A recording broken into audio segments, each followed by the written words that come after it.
Cheers, guys. Brand new episode. And this one is a doozy. Today's guest is a travel writer, author, a poet, musician, and just all-round fucking gift guy. As always, if you're new here and you enjoy the podcast, please spam button, share, like. What else is there? Subscribe, whatnot. Do all those things. And yeah, without further ado, ladies and gentlemen, toast Coetzer. Welcome to the Kaktrat Chronicles. Yeah, I haven't lived here long. I used to live in Cape Town pretty much for the past 20 years, but moved out here at the end of 2020 when I was retrenched and basically started freelancing so I could, live anywhere. So I love it here. It's been amazing staying here. It's been a bit dear mekaar and all over the place the last couple of months because we actually had a flood in Stanford. The river came down in a massive flood, and the house that I normally stay in, I'm in a different house now, got flooded. So it's being repaired. Shit. Ongoing for the next month or two still. So it's been quite a rough time in many ways. So I take it then that you are not at Weg anymore. Well, no one is, to sort of answer it in that way. We were all retrenched in 2020. So Media24 that owns Weg and several other magazines, monthly magazines at the time, as a kind of, really a means for the magazines to survive. All the editorial staff for their monthly magazines were retrenched middle of 2020, just after lockdown basically ended. And it was a fairly radical, not entirely unexpected. It was something that was probably coming our way, COVID or not. But what it has meant is that the magazines such as Weg and Go and our sister titles like Go Drive and Camp and Go Platteland and so on, and other titles like Fair Lady and so on, could survive because the magazines actually do pretty well.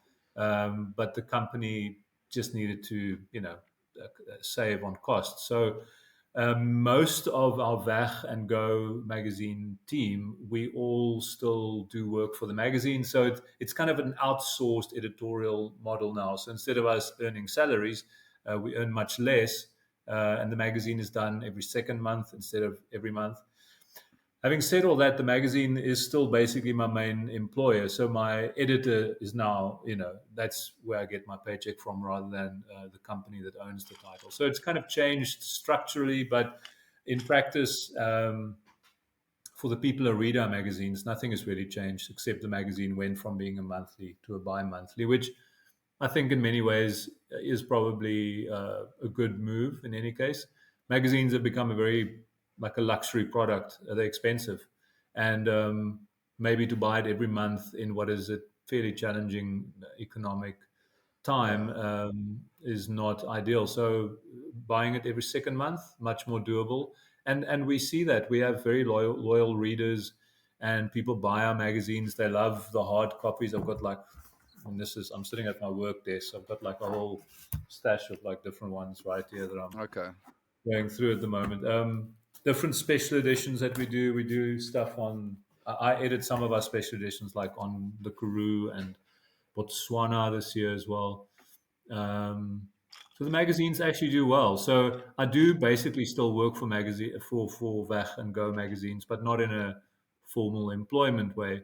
But I still love doing it. I love magazine work. It really is. It's my thing. So it gives me a bit of a kick. Did that change your? I mean, obviously you're under a different contract now. Did that open you up to do more external work?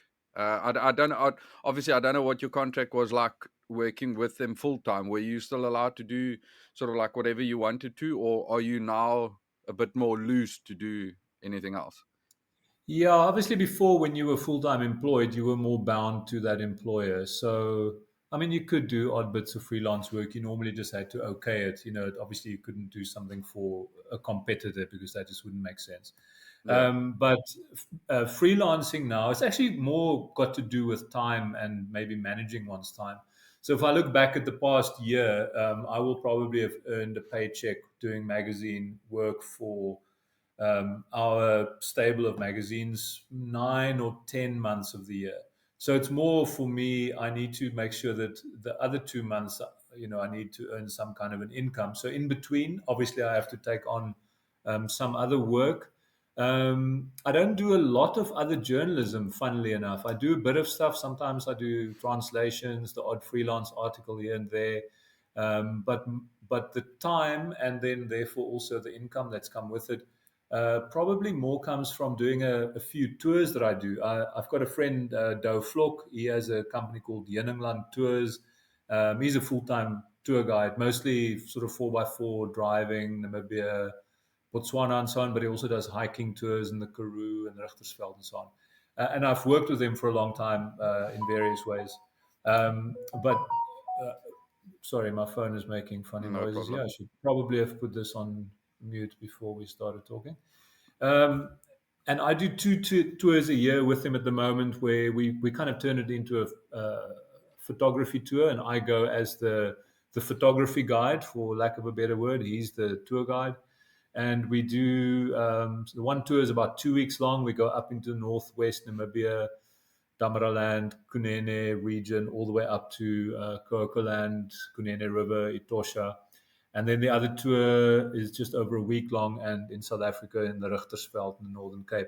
Camping, people drive their own vehicles. We, sleep in the veld and take photographs at awesome places. So if I think about that kind of trip, and for 2024, I might do a couple more of those.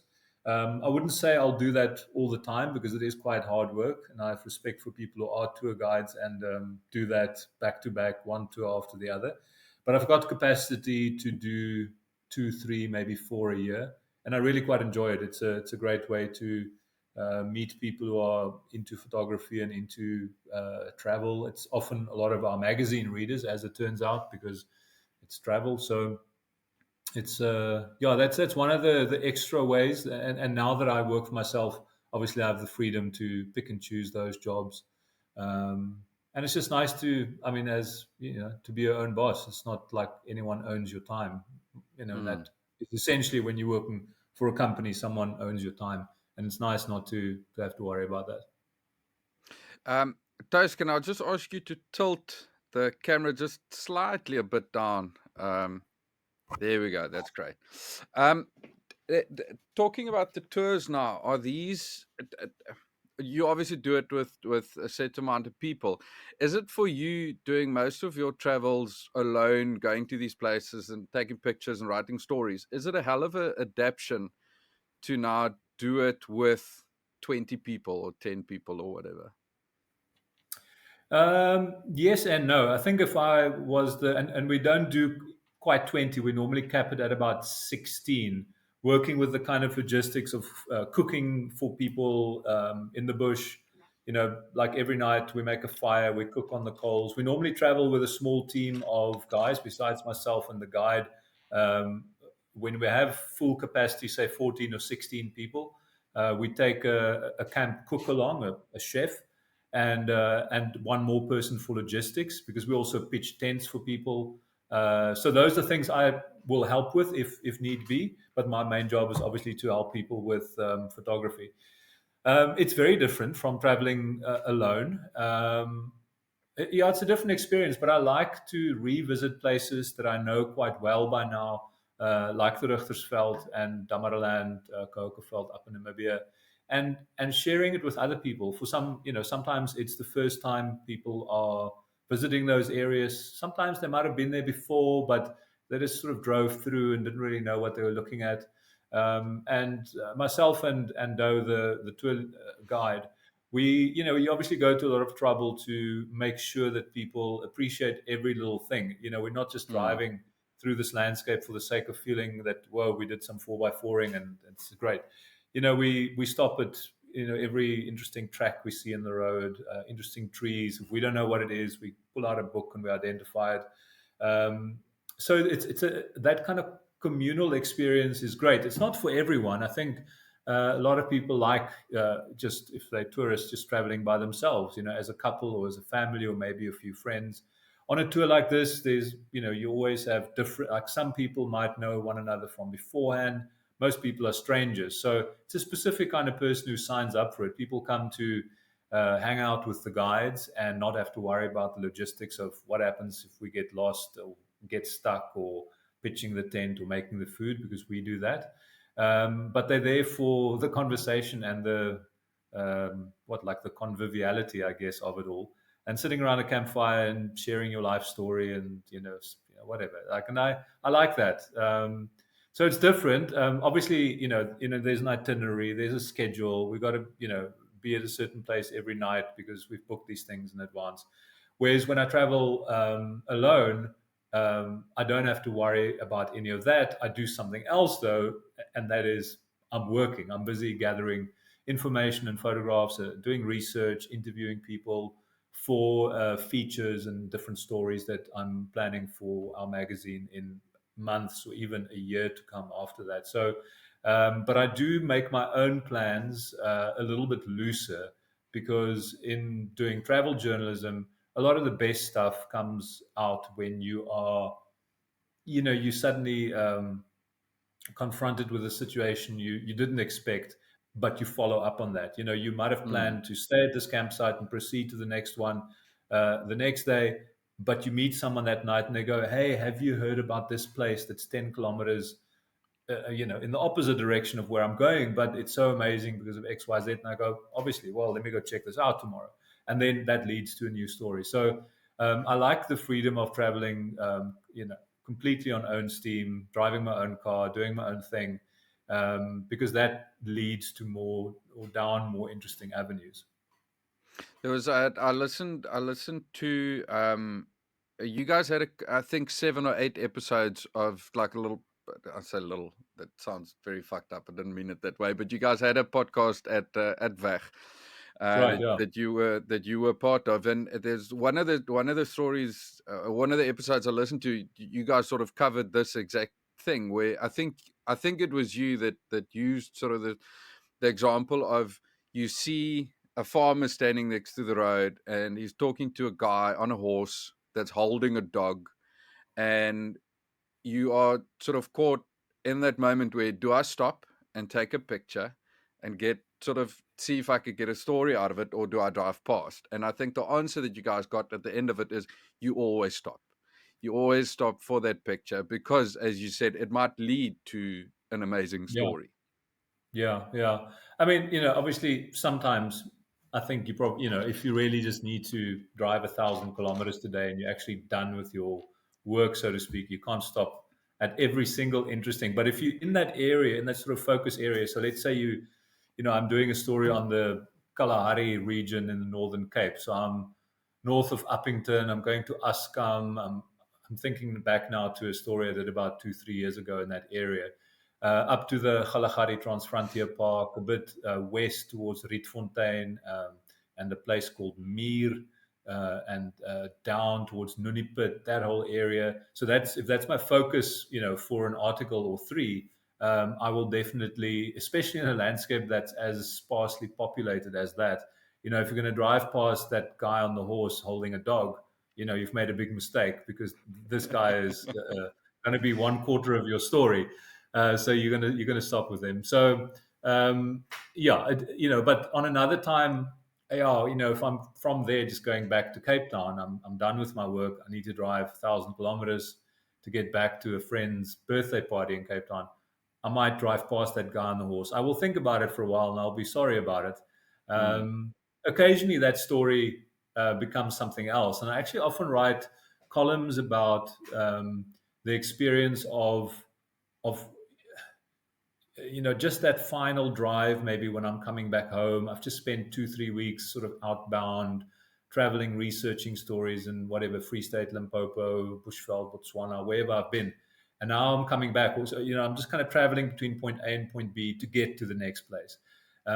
But sometimes something happens in that time. It's not and in that distance along that sort of straight line along that road that again you didn't expect. So and that might not fit into of the any of the other features that you're working on because it's about that story you just left behind. The next story is still lying ahead.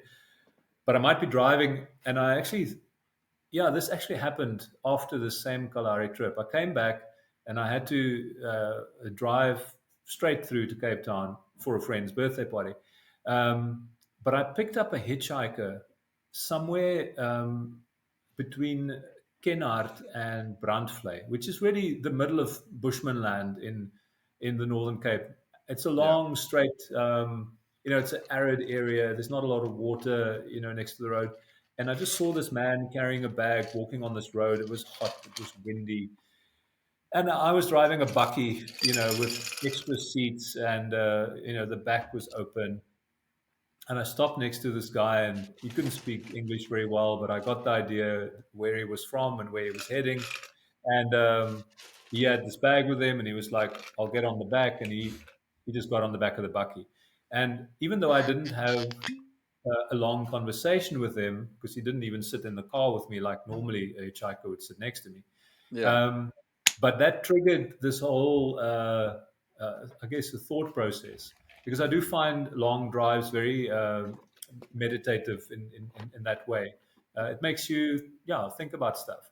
And a little story came together just about this journey back. I eventually dropped him off in Calvinia, I think, and then one or two more things happened, just observations at a petrol station in Klaver and this and that, and that became a, a column. So it's not something that's a feature about it, but a little column that's about some aspect of travel or hitchhiking or that kind of vibe. So I do like that too. Sometimes a story happens, when you're not expecting it. You're just going home. You're just trying to get to another place by nightfall.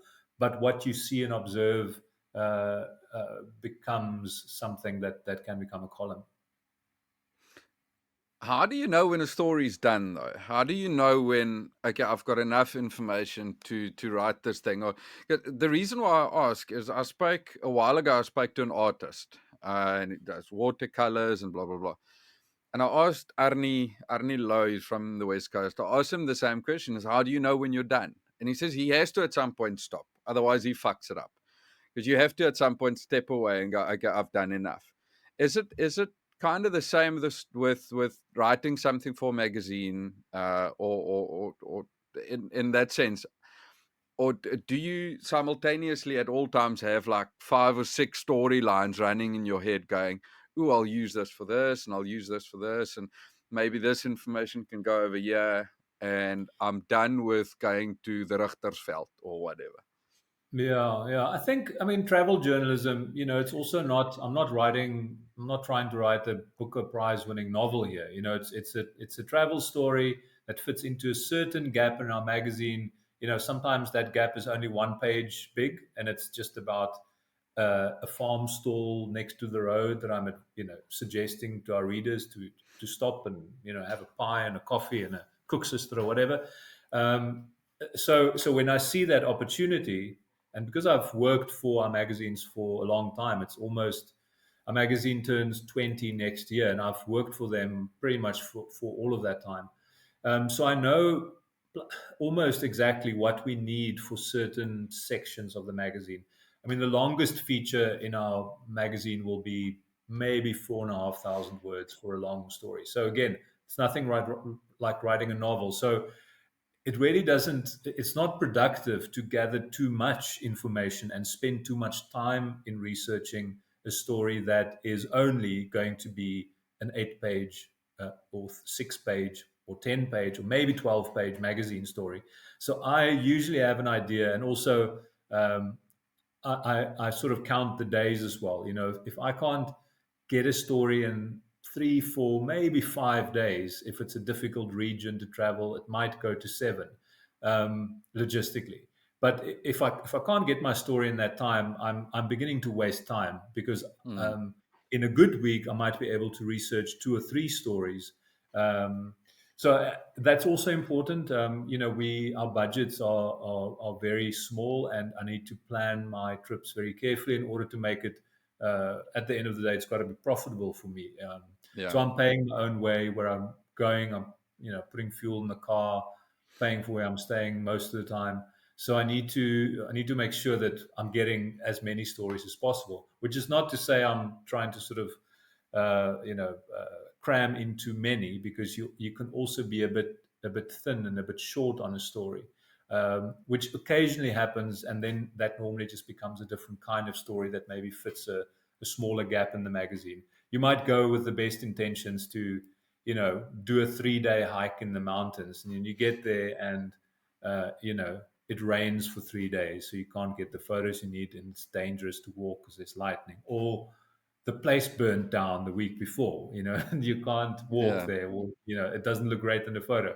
So then some stories you kind of have to put on the back burner and maybe return to another time. I'd say I go with a plan of doing, let's say, these 10 stories when I'm going on a long trip, and I come back with 10, but it's not the same 10 that I planned, in at the start. I might come back with 7 or 8 that I planned, and two or three others didn't work out, but I replaced them with other ones that presented themselves instead. And a lot of those pieces, like I said, are very small, and they fulfill certain roles in our magazine. And it really can be a tiny thing, like just writing about a farm stall or a small reserve or a specific guest house. Other times you write in a more expansive way, a more narrative way, maybe as well, about a region that you were exploring and people and the characters that you meet and so on. Do you write these stories as you go, or is it more of a thing like you gather information over the 3 days or 4 days or 7 days, and then you go home, and then you start piecing it all together, or is it a thing of uh, tonight you get where you are going to stay tonight, and then you go, okay, I'm gonna knock out 1,000 words. Yeah, that would be the best to do, because you obviously, I think you write better when you are very close time wise still to the story. When But it's but when it's fresh. Yeah, when it's fresh. But I basically never have the time to do that. I also, because of the way I travel, it's not.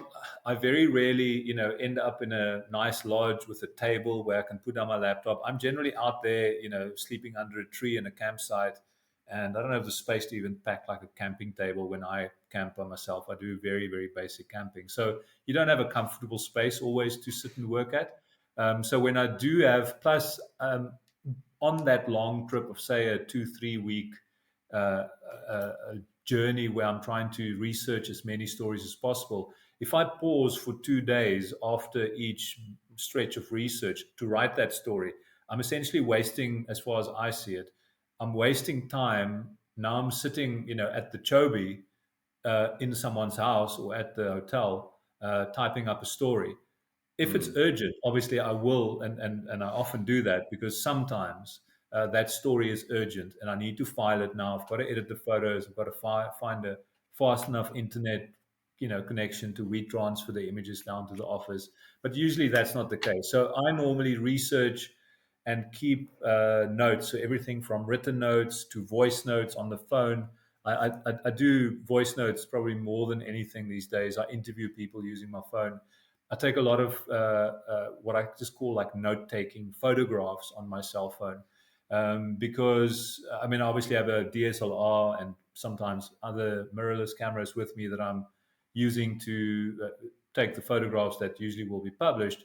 But a whole lot of photographs are just for note taking. I might be talking to someone and I'm standing at his desk, and before I've even really asked him to take a sort of a formal portrait, I might have my phone out because it's already in my hand. And I'm yeah. noticing something interesting on his desk that might be a small detail in the story later. But while I'm thinking about it, I just take a picture of that scene so I remember whatever he had, an ashtray and a bird book and the old banana or whatever lying there. Because that detail I would have forgotten 6 months or 3 months later when I write the story, because it is sometimes a year later when it finally comes to writing that story, because of how far in advance we work, and the magazine only comes out every second month, so our turnover of stories is not that big. So yes, absolutely. Ideally, the best is to write it immediately. I write certain pieces that are short on the spot. We have a section in the magazine called "Letter From," and that's just a one-page column where it could be letter from Stanford or letter from Uppington or letter from Harare or wherever, and it's just about capturing that place where you are, something about that town that you are observing. So I find the best for me to write those. I sometimes write them after the fact, but 90% of those kinds of stories, I'm sitting in the morning with my coffee, and that is short enough. I can sit on my lap, the laptop on my lap, and in the campsite, I'm in my camping chair. And while I'm drinking my coffee in the morning, I'm just observing, seeing, sort of soaking up everything, typing it up. And this is my letter from Windhoek or whatever it ends up being. And those definitely for me, absolutely, I write there and then. But I can write that in 30 minutes. It's only 700-800 words or whatever. I might tweak it a bit later and edit it a bit more and polish it up a bit. But those I do write there and then. I mean, I'm often doing work on the road because I might be going to. It was actually a hilarious example of this last year about this time, October, November. I went to Antarctica, and I still had a story to finish on to something completely different. It was something like the Kalahari. I can't remember exactly what it was now. Or no, it wasn't the Kalahari. It was Cozy Bay. That's what it was. So here I am, but I know I need to file the story before I get onto the ship to go to Antarctica. And I'm flying and I'm sitting in the plane, flying to, where did we fly to? Doha, and Doha to Sao Paulo, and Sao Paulo to Buenos Aires, and Buenos Aires down to Ushuaia, and another night in the hotel there. And all this time, I'm writing a story about Cozy Bay on the KwaZulu Natal North Coast. But that's for my own punishment. It's because deadlines. You generally leave them until the last second, and then you get at it. So I do sometimes drag a story with me that's not actually from that trip that I'm going on. It's from something that happened before. Ideally, I try and get that out of the way in the first day or two because that can be a real drag, literally. So it comes in various ways, but sometimes a year goes past, and sometimes I write it, like I say, with that morning coffee. Um, I want to ask you because we're talking about how do you say it? Ushaya. Ushuaia, yeah. I want to ask you about that, but I just quickly need to pee. If you want to just give me a minute, I'll be back now. All good. I'll get some more water. There we go. I scrolling through your Instagram and stuff. I saw this Shire trip that you did, and the photos and stuff's quite amazing. How did that sort of happen? What was the idea of going there? Yeah, I mean, it was certainly an unusual trip for us, and it's our magazine generally we just focus on South Africa and Southern Africa, really mostly our neighbors Botswana and Namibia, occasionally other Southern African countries. Once in a while, I try and go up into East Africa, but yeah, it's costly and it takes a lot of time. So we focus on normally on stuff that South Africans can do with their own cars. Get in your car, drive to Namibia, explore it by yourself.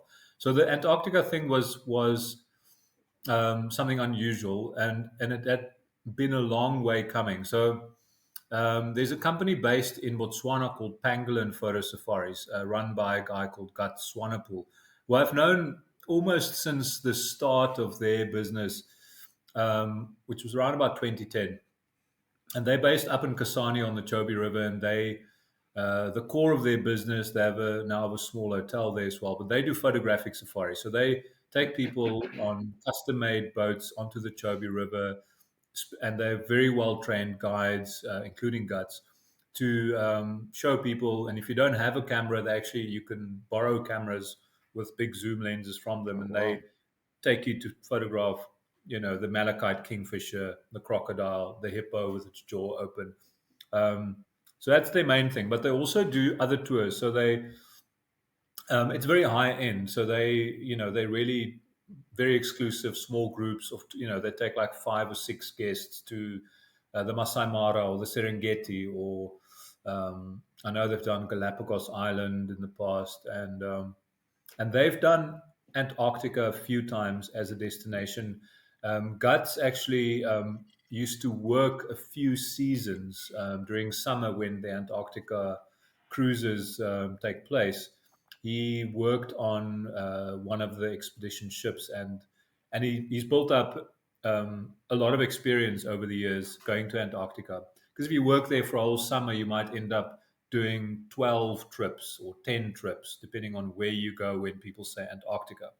So, and we had done stuff with Pangolin Photo Safaris before. When I say we, I mean our magazine. And at some point, and we often partner with people. This Doe Flock, this friend of mine from Yeningland Tours, is an example. We might partner with someone like Yeningland or like Pangolin Photo Safaris, and we become the media sponsor of a tour. So we promote your tour, and once you've booked it, we get some cut of the takings. Essentially, we get a Okay. profit share. And so we set up this Antarctica trip in 2018 already, right? Yeah. And it was supposed to take place in 2019. And the deal was that if we sell, I mean, it's obviously a very expensive trip. And it was also, I mean, you kind of sell it around Antarctica, but this trip was much more than Antarctica. Antarctica, in fact, in the end, was quite a small amount of time. We first went to the Falkland Islands, then we went Mm. to South Georgia, and then we went to the Antarctic Peninsula before returning to Ushuaia. So it was quite an extensive, very, and it's specifically for wildlife photographers. So, but the deal was that if we sold through the magazine enough bookings for this trip, then the commission earned on that would mean that I can go as kind of one of the senior journalists from the magazine. So I would go Okay. and work on the trip and essentially be one of the photographic guides alongside Guts. That was the plan. And we sold quite a few tickets. And the initial idea wasn't for 2019 to book out a whole ship, not a big ship. The more agile kind of expedition ships take like 80 people is sort of the sweet spot, because it means that you then have access for all your guests every time you go on land to visit a penguin colony or an albatross colony or whatever it might be that you're photographing. The big cruise ships that go down there that might have hundreds of people on have to take turns because of uh, ecological, environmental concerns. They don't Mm. allow, obviously, hundreds of people to trample around a penguin colony, every day. So this was all a fine plan until the ship that we were supposed to, that was booked for that summer for our trip. It was going to be the start of the summer, so late October, early November 2019, was a Russian ship, a very similar type of ship to South Africa's SA Gullas 2. So it's a sort of a polar explorer type ship, mostly built for scientific purposes, but you can take 80 guests on it. And this ship was then, for mysterious reasons, recalled back to Mother Russia, which was quite interesting considering, I mean, it was Mm. owned by the Russian government. And this was before the war in Ukraine broke out. Anyway, so suddenly this whole summer of trips got cancelled, not just our trip, but a whole lot of other operators who had also booked the same Russian ship for their Antarctica trips. So it had to be cancelled. And this was 2019. And then, of course, 2020 and 2021 were years that, Yeah. COVID decimated Right tourism off. around the world, and especially trips like this, which were, you in a confined space. You're on a ship together for a week or two. In our case, our trip was almost 3 weeks long. So I mean, this was obviously a dream trip for me to go on, and you know, it was disappointing, and I began to think, you know what, it's not going to happen. But lo and behold, it did. In 2022, the remaining people, because by this time also all sorts of other stuff happened with the sort of in between intermediary company that organized these trips on that side. Someone went bankrupt. Someone else had long stories. Um, but the remaining people who were booked on our trip, because many had obviously gotten their money back by that time and changed their minds. Um, and a similar group, an American group, also joined us that had the same. We were sort of the COVID leftovers, the bitter einders, those who did not give up on this trip, you know. And there were a few South Africans in our group, a couple of Kiwis and Aussies, and someone from Switzerland, and like a really nice group of people. And so Guts and I were essentially the photographic guides for our group. Guts being the main guide, really. He is very, very good at his job, and then a few American guys. So yeah, so we all met up in Ushuaia, and you depart from there. And then, as I described, we had this incredible round trip that went via the Falkland Islands for about 3 days. Um, I mean, most of the time you're obviously just at sea. You know, you to go from the Falkland Islands to South Georgia, which is far to the east of that. That takes 5 6 days if the Oh, weather is bad, and it was bad. So, but South Georgia was incredible, and in my to me it was the highlight of the trip. Antarctica obviously also awesome, but by that time we had so much bad weather. Our time in Antarctica, which was say supposed to be 4 and a bit days, ended up being 2 and a bit days, and then we had to go back because it was the end of our trip.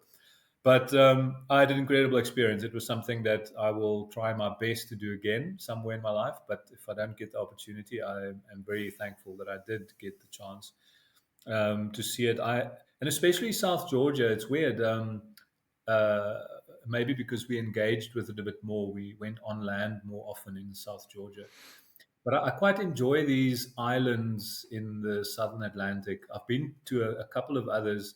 Been to Marion Island, which is a South African island, hmm. where we have a weather station, and I've been to Tristan da Cunha Island, which is kind of roughly midway between Cape Town and that part of South America, which is a British island and inhabited.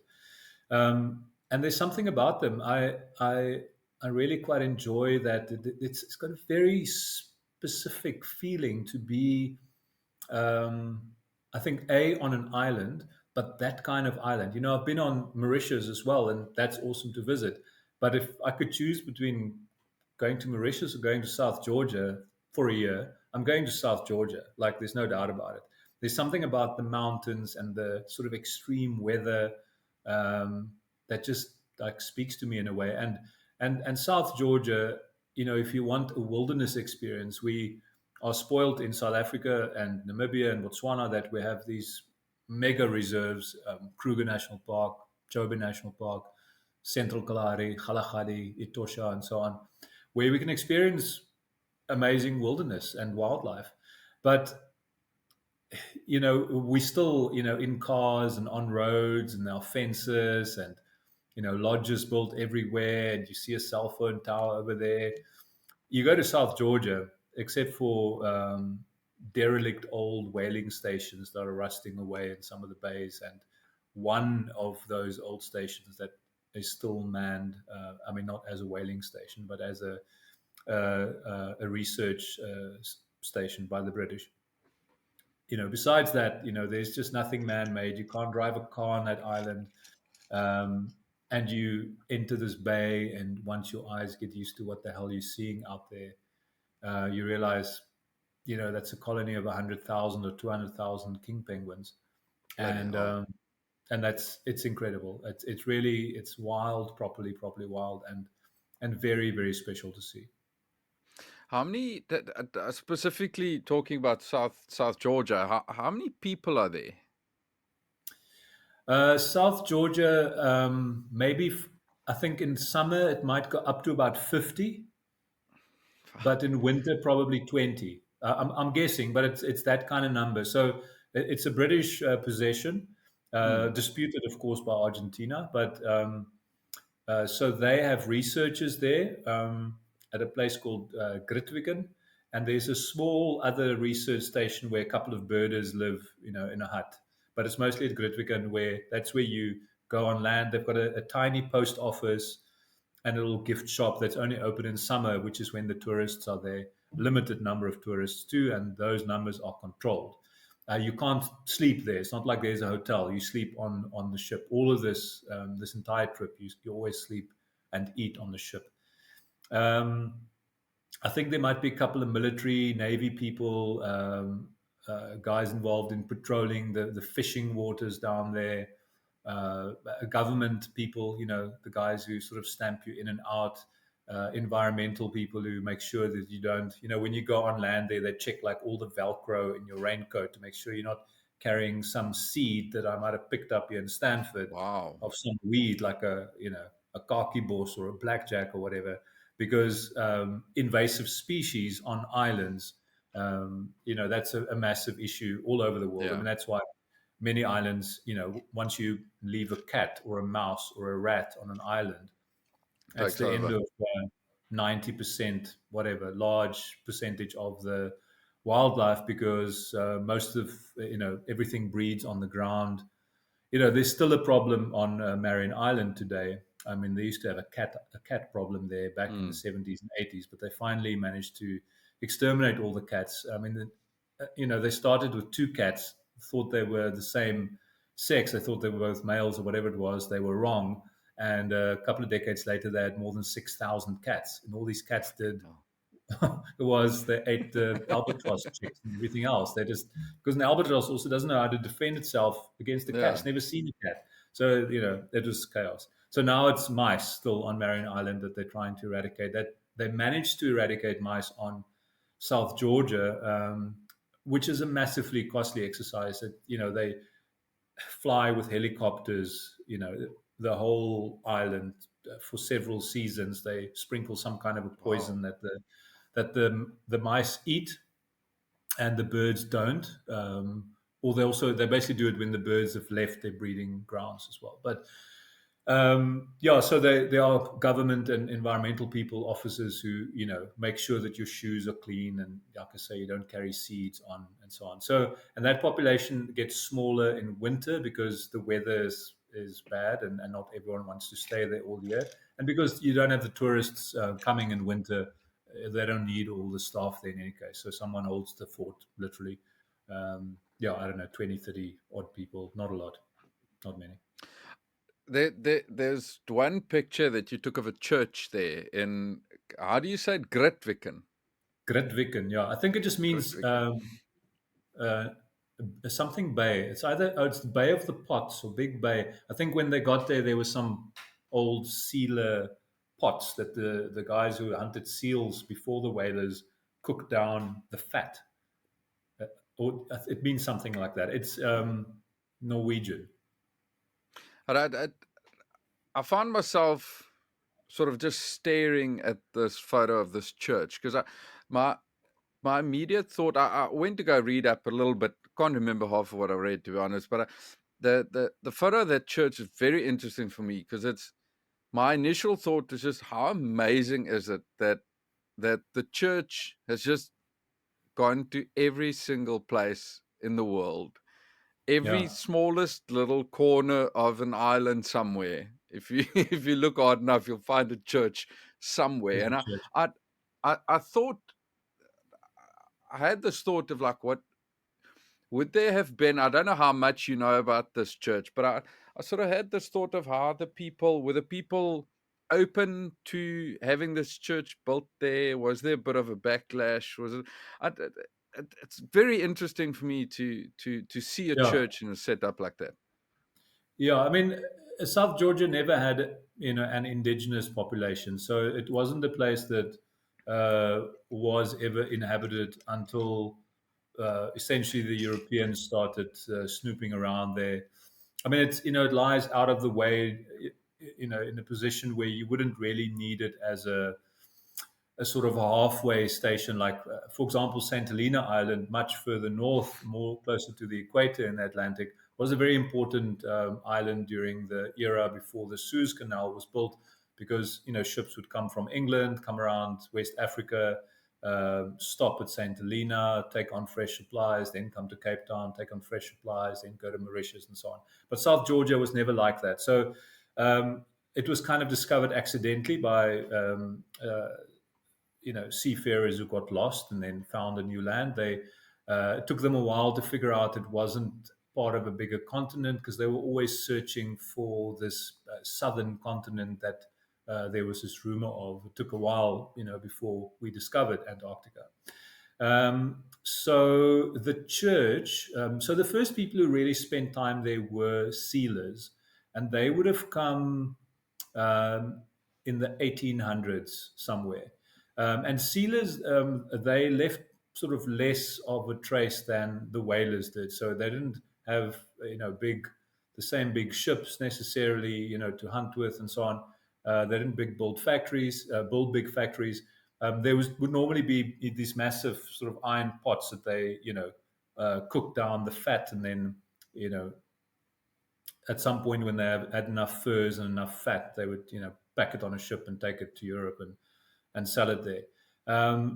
The people who really brought infrastructure to the island were the whalers, and that started happening late 1800s and really picked up in the very early 1900s. And Grytviken, a Norwegian, I believe his surname was Larsen. He really, and there are several of these whaling stations along the South Georgian coastline, from different nationalities, but often the Norwegians were prominent in whaling in that era. Hmm. And Larsen, I'm sure it's Larsen, and that church was actually, the Scandinavians like a bit of flat backed furniture. That church was actually constructed in Norway. Um, Yeah. I think I got this right. It's not Sweden. I think it is Norway. Either way, a Scandinavian country, and it was shipped down to South Georgia, and then they put up, the panels there. Hmm. So it's a very small church. I don't know, maybe it can seat 100 people.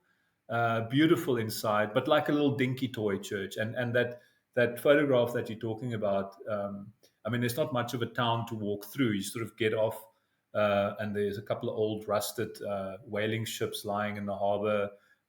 There's a very, very beautiful museum, and then old boilers and these big sort of rusting metal, uh, tanks and stuff that also dates to the whaling era. And then a little post office and a little office, and then there's the church, and behind that is just this kind of rock face, this mountain that goes up into the snowy slopes high up. So it's got a beautiful position. I think it was built in 1908. Again, don't quote me on this, but it was thereabouts. And I think Larsen's daughter might have, I think she was actually married in that church. So it was important for the whalers, and they wanted it there. They wanted a church there. It provided obviously some sense of home, and connecting them to their religion, and certain rituals that come with it, like getting married in a church and so on. Because there were a handful of women there as well. These places were largely places where men worked and men lived. Um, it was rough. You can imagine, just getting there was a mission, and now Yeah. to spend a few years there trying to make, you know, a living, and you really only made your money when you went back to Europe with the cargo, or if someone came to pick it up and took it back to Europe. So I think that church, and you're right. I mean, you do find churches in incredible places, and it's an interesting thought, actually. If you wonder about how that will change, because in many ways, I think that sense of formalized religion and of taking religion out into the world and plant this kind of symbol, because it is also, besides having a practical use as a place of worship, it's also symbolic. That is, the world has obviously changed since the days of David Livingstone, which wasn't that long ago. It was only 200 years ago. And you wonder what that church will be in the future. Is it a cell Yeah. phone tower? It probably already is a cell phone tower. And cell phone towers are getting outdated. Will probably just be a satellite up in the sky that says, "I was here." It's I found myself thinking a lot about this type of thing while looking through your photos and your history, and uh, how time changes stuff. I mean, I think you're about 12 years older than I am, because I think you and my brother is the same age, and we grew up. I come from Beaufort West. I grew up in Beaufort West. So, I mean, that's what, 300 kilometers from Cradock, and it's so close. But I think just in that 12 year span from when you were in Cradock, and so much changed, and I because I sort of let me gather my thoughts here because I'm everywhere. Um, I think looking at the photo of the church made me think of that time span where it's not just time changing things, but it's climate. It's stuff like if you were in the Karoo 20 years ago, going to church would have been one thing. If you go there now, or 2 years ago with the 6, 7, 8 year drought, you would have seen a different church because it's bid vir reën, and it changes so much, and it changes so much in terms of you that takes a shitload of photos. Um, as you said, I mean, you could plan to go to a place and then it burns down, and then you can't go, like Neisner, for instance. So I mean, there's time changes a lot more than just the almanac.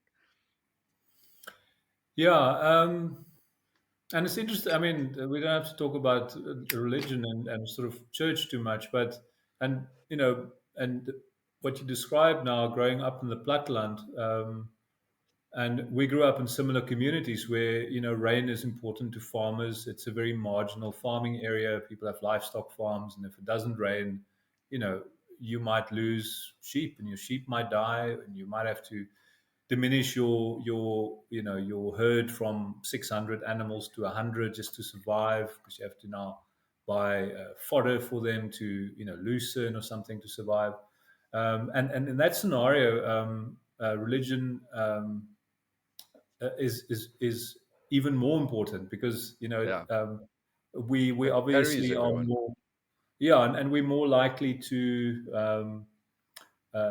when we've run out of answers ourselves, that's when we, maybe while that farmer was successful for 5 years, going to church became less of a priority. And now, when it has been dry for 5 years, going to church becomes more of a priority, because you feel things are now out of your hands, out of your control, and therefore you turn to God, and that bid hier vir reën, as you mentioned. And maybe that's different. It's still like that in the Platteland. Because the rain scenario has not changed. You have Yeah, 5 good years and 5 bad years. Maybe it's different in cities and more sort of urbanized environments, but also, we have very different types of churches. We obviously, I assume, both grew up in the NG Kerk, the Dutch Reformed yeah, Church, and that's a specific kind of church. And many people who grew up in that church do not worship in that church anymore. They might go to a more charismatic church, or a church maybe that's seen as a bit more modern in their viewpoints or whatever. But there certainly is still a strong place for religion in many of our communities in South Africa and elsewhere in the world. How important that church is today in Gritwigen, I can't tell you. I don't know how often they have a service there. I'm guessing only like maybe once a month, if they do that. I'm not sure. It's mostly a tourist attraction, I guess, now. But it's because there's not much of a community there. Not yeah, many people live there. But it is important in these far-flung places. I know religion also very important in a place like Tristan da Cunha Island, which is maybe a better example to talk about, because the people who live there are, just sort of normal citizens. There are about 250, 260 people who live there, also British subjects. I mean, some work for the government, obviously, and there's like one policeman, but they just sort of regular people who live on this island down there in the South Atlantic. And yeah, religion certainly plays a role there. I spent a month there uh, a long time ago now, almost a decade ago. Um, and also maybe there, you see how it can be a real focus of your life. Um, you kind of stuck on this island 5 6 days by ship from Cape Town, and that's your closest big port, where you can go to a hospital to get surgery or get proper medical help, or go shopping for new shoes. Um, and you can't even fly out of that. Like they don't even have a airstrip. Same for South Georgia, mind you. You can only go there by ship. Um, yeah, so then religion does become very important. It is something that the community rallies around, and that's amazing. The that specific photo that we're talking about is was in black and white, and there's a few. I, I might be wrong, but I think most of the photos that I saw on your Instagram of that trip was in black and white. Is there a reason? It just I don't want to make this into a religion thing, but just talking about that church specifically, that photo. Is there a reason why you took it in black and white, or why you posted it in black and white? And sort of like as a follow up to that question as well is how do you decide whether to put it in color or to put it in black or white? Um, I think so. The black and white stuff, certainly the photograph you're talking about, I like to shoot with black and white film, and that was taken on black and white film. Not a lot because buying and developing film is quite expensive these days, but I normally try in the course of a year shoot five, six, maybe 10 rolls of film. This year I haven't shot that many. So on that trip, I took some black and white film, and um, I mean, I had 2 or 3 digital cameras with me as well. So most of it, obviously, I shot in digital color. But when I shoot film, I almost always shoot black and white these days, and that's kind of separate work that is not something that we will use in the magazine. It's kind of my own private work when I'm shooting film. Um, so it's just a little side something. Occasionally, I sell some prints when I get my act together, but it I grew up taking 35 millimeter film. That was the thing I grew up on. Digital cameras only came to South Africa in the very late 90s. It was really about 2000. I was still a student at Rhodes University, or I just finished. I remember when we first got a digital camera there, it was a Nikon D1. It cost a fortune back then. I mean, like back then, I remember the department bought it for like 80 or 90,000 Rand. It was Bloody ridiculous. hell. Um, yeah, but anyway, sorry to come back to your question. Hmm. I like to post. So I just at some point on my Instagram feed, I went into a sort of a type of a grid where I'll post 12 color photographs, and then I'll post 12 black and white photographs. Those black and white photos are not always film photos. They're often just a cell phone photo or a DSLR photo that I've converted to black and white for the sake of my Instagram grid to make it sort of look like a little unit. And just for variety, I like black and white photography because it makes you look a little bit differently at a scene. Um, yeah, so that church and some of the other images, I think if I remember correctly now, what's on my Instagram feed from that time, there are, for example, also I think there's like 3 photographs also taken on, you can see quite high grain, like 400 ISO black and white film, very grainy images of whale bones, like sort of Hmm. close-ups of whale bones. And there are certain things, and the whale bones maybe even more so than the church. The church, obviously, I photographed on black and white film with my cell phone, video clip my cell phone, DSLR, you know, um, Fujifilm, mirrorless, a bit of everything, because I needed that shot, and I'll use it for different things. Those whale bones, I specifically took out my film camera, and I knew that they would look interesting on a very grainy black and white film. And I also knew that those photographs, our magazine, it's unlikely that they will publish that. If I was shooting that in color, it's a bit too abstract and too plain for a layout in the magazine usually. We'd more likely be taking publishing a picture of the elephant seals or the birds or whatever it is. So there are certain scenes, and when I'm on my travels in South Africa as well, especially in the sort of arid regions that I do like maybe more, I take certain kinds of landscapes with black and white film as well. That kind of sparse, scraggly bush, karoo bossies, gravel road, that kind of texture of the gravel. There's something that it just works well in it's a kind of aesthetic sensibility, I suppose.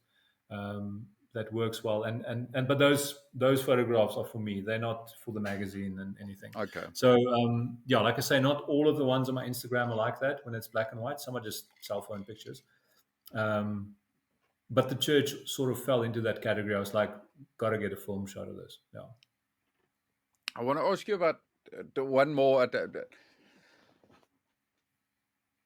I want to be careful about not going into the weeds too much and not sort of like going behind baseball. But there's one specific other photo that I want to ask you about because it's very thought provoking, or it was very thought provoking to me.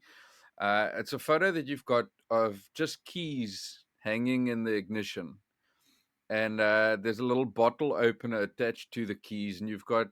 I think you took it, if I'm correct, at Donkerhoek in Namibia, and Mm.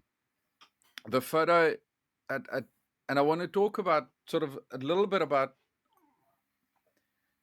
for me, what I thought about it. For me, taking that or posting that picture, taking that picture, and you did write a little bit about it, about sort of what you thought about the picture and the story behind it, and me looking at that picture, it was almost like listening to a song. I've had this conversation before in the podcast, um, about sort of, if you write a song, you write it with a certain thought in mind. And once you post it, once it's out there, once it's on the internet, then it's out of your control. Then the person who listens to it makes it their own. And that photo for me was kind of almost the same. I looked at that photo, and just seeing that little bottle opener on that key immediately took me back to like 2000 and what would it have been, 2009. My dad bought me a little Corsa bucky, those half ton little buckies, pickups for the UK people listening. Um, and my dad gave me, when he gave me the keys, he gave me this hell of a spiel about you have to be careful, and it's a lot of money, and it's, you're not on the road, and blah blah blah blah blah.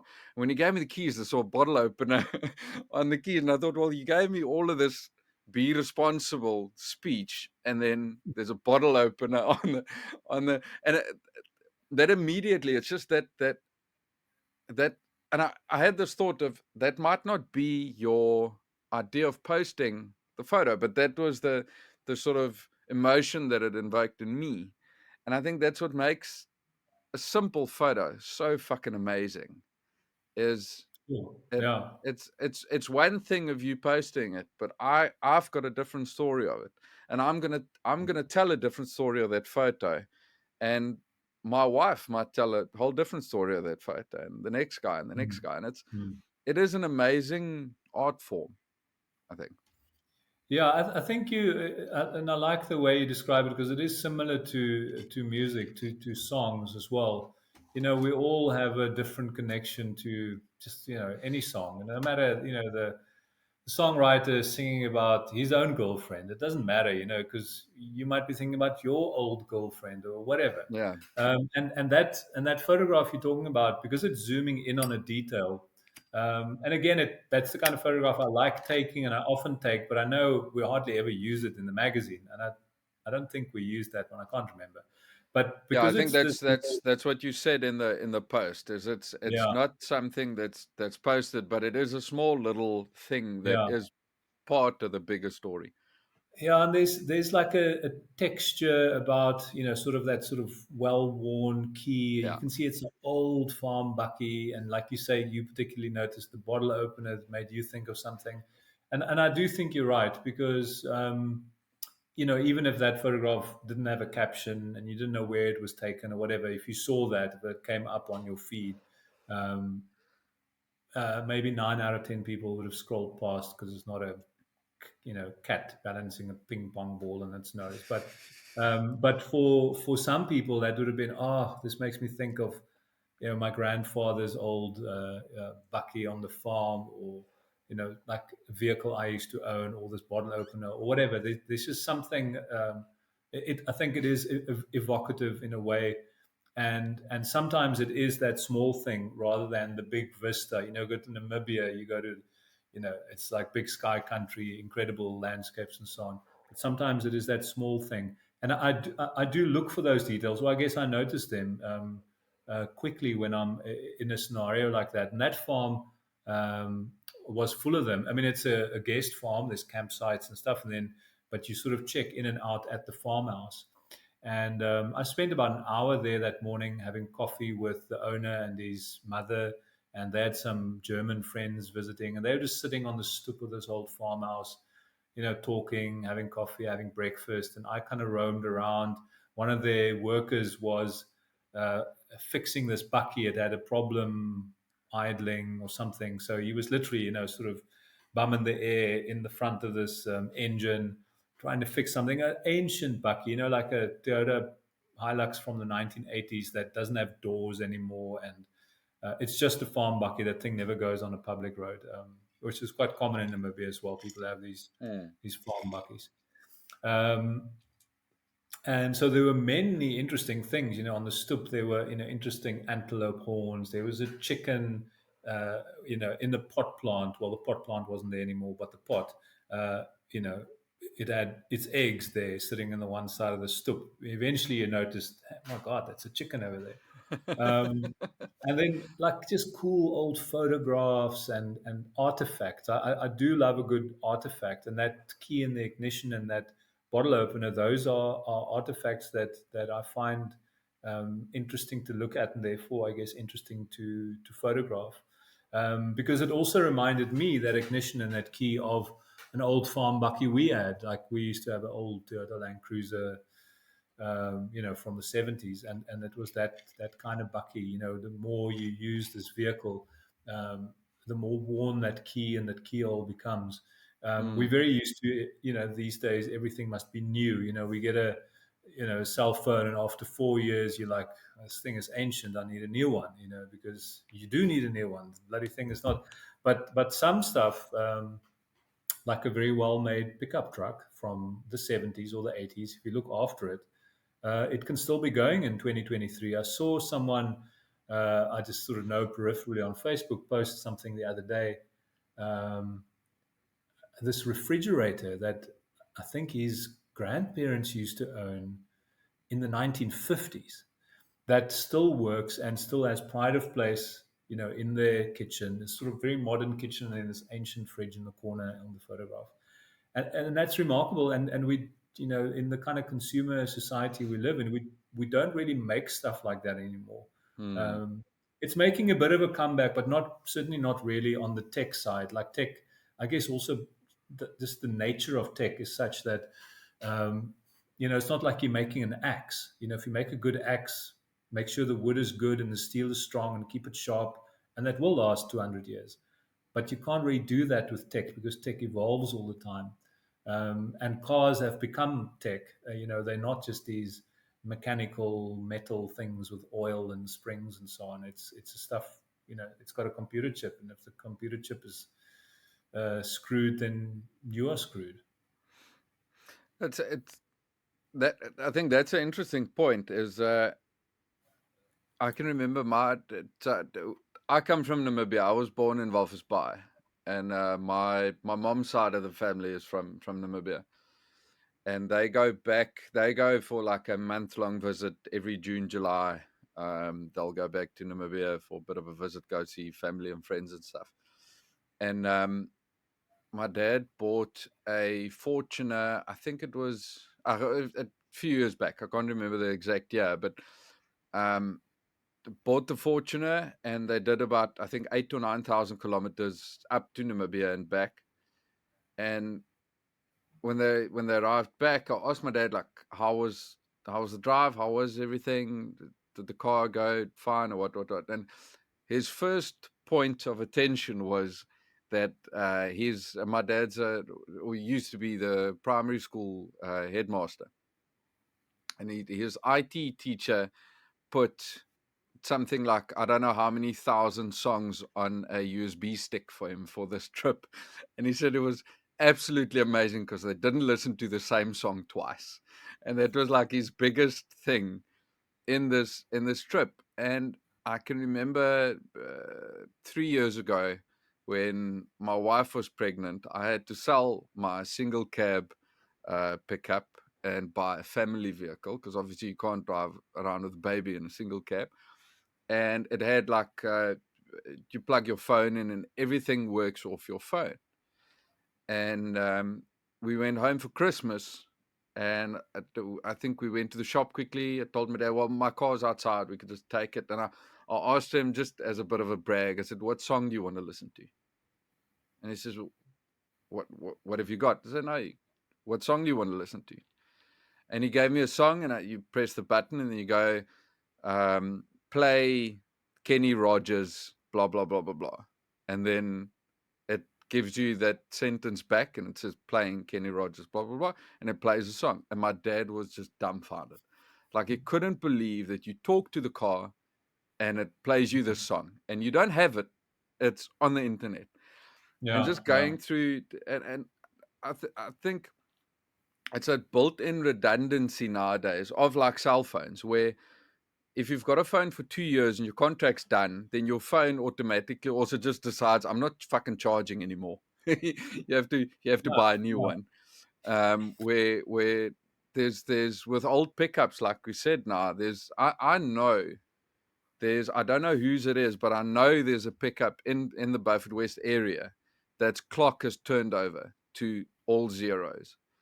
And that's most likely also something from the 70s or 80s, or might be a bit older. But if if you look after something and it's properly made, it'll just fucking last. yeah, yeah. No, it's amazing. I think it is, like I say, not really so much with cars and tech stuff, but um, like people are paying more attention to. People are happier to pay good money for something that is made well and will last longer. Um, Mm, like something like outdoor gear is an area where I've noticed it. You can have a and maybe an axe is also a good example. You can go to a local hardware store and buy an axe for whatever, a hand axe. I don't know for how much. Let's say 200 Rand. I'm not even sure. But you can also go to um, a sort of upmarket camping gear store and buy an imported Swedish hand axe for 8,000 Rand, yeah, which might be a bit excessive for if you just want to split some wood. Um, but that Swedish axe is so, if you look after that, your grandchildren will inherit it. It's a yeah. magnificent thing. So not everyone will buy an axe for that much, but there are people who pay closer attention to beautiful handmade products that are meant to last your lifetime and maybe your grandchildren's lifetime as well. I wanna pull the conversation back a tiny bit in terms of time. Um, because like I said, I did scratch a bit into your history, and I must say you've got, I think, for not necessarily just a South African, but as a fucking person, you've got quite an impressive Wikipedia page. Um, and and I don't it know who was wrote that Wikipedia page, but thank you, whoever did that. It does make me seem maybe, yeah. But anyway, yeah, it's no, Wikipedia. It's out. One day it was yeah, just there. I don't know how it got there, but it's there.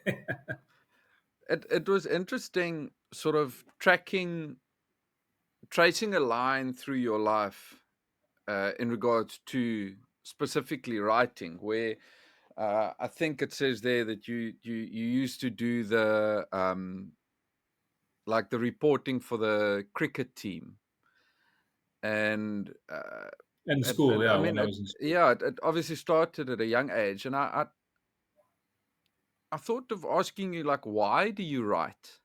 Why? It might be a simple question, but for me it bears quite a bit of weight. As why do you write? Hmm. Yeah. I mean, just like career wise, like I think I was lucky that somewhere early in high school, when I was like 14, 15, like I kind of just, I think I was always someone who read books from a young age. I read English and Afrikaans. I was always in boarding school, and books in a time, obviously, I grew up in a time before um, the internet, before cell phones, before, it was books. Like you went to the town library or the school Mm. library and you took out three books and you took them back to the boarding school. And that's what uh, gave you, your sort of imagination a bit of flight. Um, and I always enjoyed writing without, I was certainly no prolific writer in school. I just kind of did my normal, tests and writing assignments like everyone else. It's not like I kept a diary or I didn't start writing poetry or anything in school. But I did like the idea of becoming a journalist and working with or for something like a newspaper or a magazine. Like, I think there was something a little bit sort of glamorous in a way about it, to sort of, because you do see your name in lights, not exactly lights in ink, but um, when you write something and it gets published, and I think that bug bit when I was in school already. Um, you obviously have to make sure that that piece of writing is good, so that someone doesn't read it and go, "Well, this is a load of rubbish," because your name is there. They'll know that it was Yeah. you who wrote this piece of rubbish. So yeah, I mean, whatever. Writing a cricket report for the local newspaper. We're talking a small town newspaper run by my friend's father, who was just all too happy that someone would write him a cricket story that he didn't have to write. But I loved it. It was like a thrill. It's like, oh, my cricket report is on the back page of the Somerset budget. Um, and and I loved it. Like, and I loved doing the school newspaper with a friend or two of mine. I mean, we didn't even have a. We eventually did get a computer in school. How weird is this? Like, I finished school without using a computer. Initially, we just sort of stapled it, and it was this very basic school newspaper. But that was enough for me. And then I went to university in 1996, and I immediately, I went to study journalism. I had made up my mind quite early in high school that journalism was it. That's the career, that a career in the media that I wanted to pursue. Um, and the core of that, I mean, I do all sorts of bits and pieces. Um, I've done a couple of television series, also linked to the magazine, a travel series called Achterpaaie, where we travel around South Africa, different regions. I've done it with two different friends and colleagues of mine, and we've stopped now, but we did it for about 5 years. I still do a bit of radio work on a community station, Bush Radio in Cape Town. Once in a while, when I have the time, I go do a radio show there. So I do different media stuff, and I enjoy it all. I enjoy doing television. I enjoy doing radio. I have fun with social media. I'm very active on Instagram. But at the core of all of these things is writing.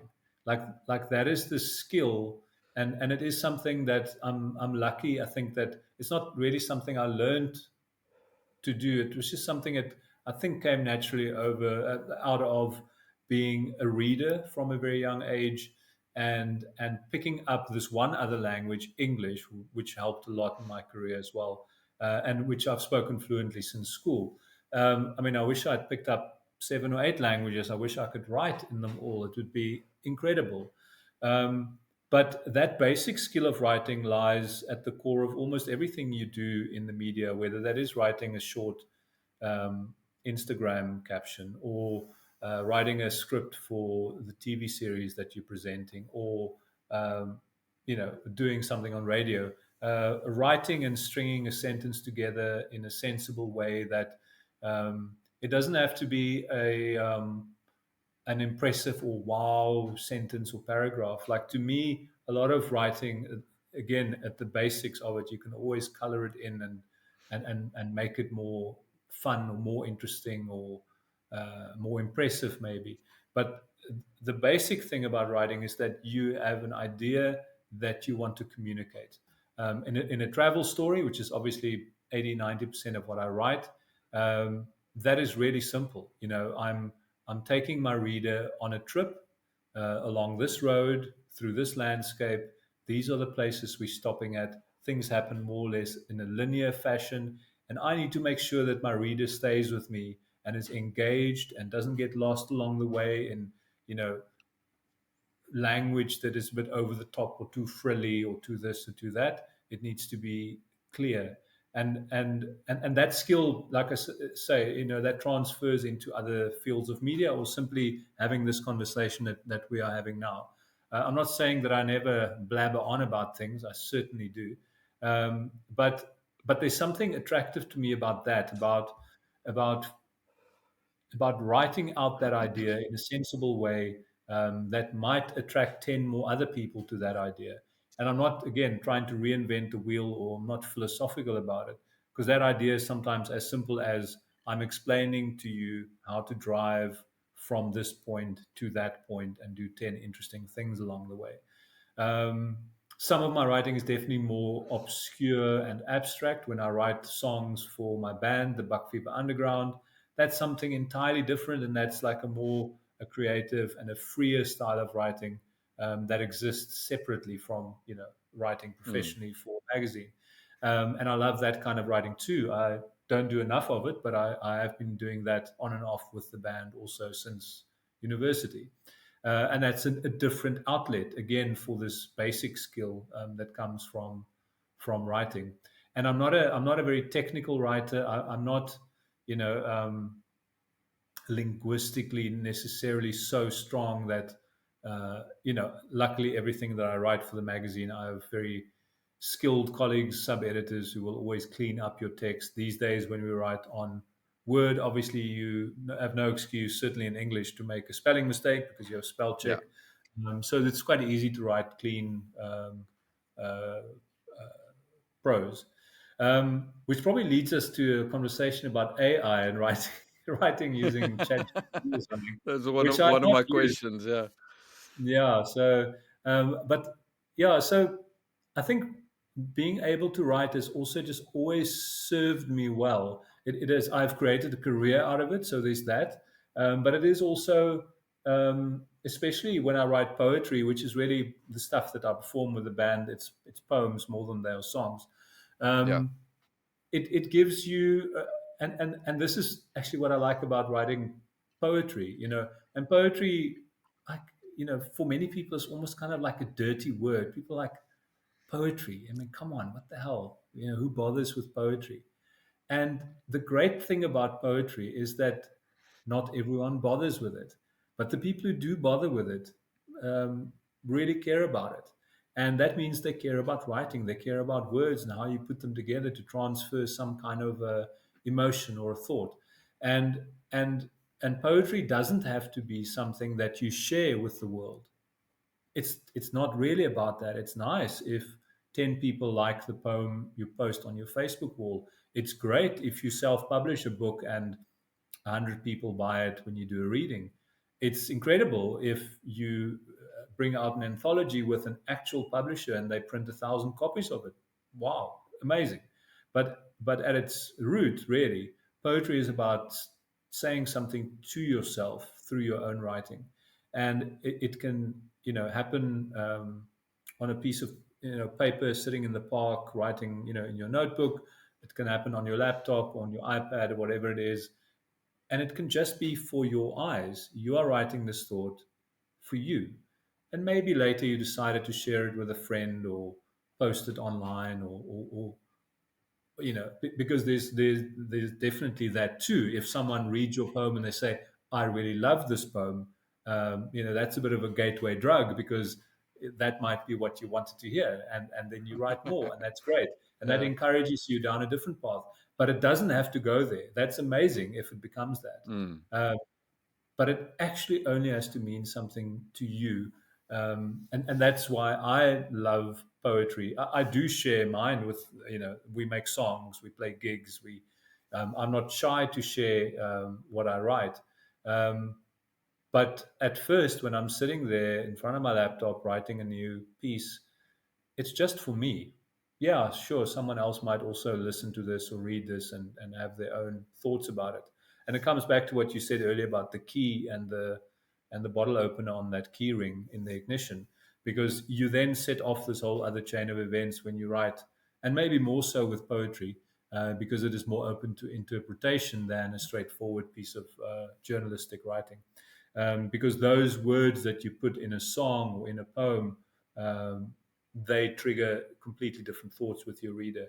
And that process is incredible, as you remarked earlier, using the photograph as an example, but also in songs. That's amazing. It's really, really powerful. And yeah, I think one of the things that'll keep me writing in one way or another. I might not always be a travel writer. I might not always just write journalism, but um, but I'm pretty sure I will always write in some other way. I think I think me and you are like minded in that sense. Where I think I've said it before on a previous episode.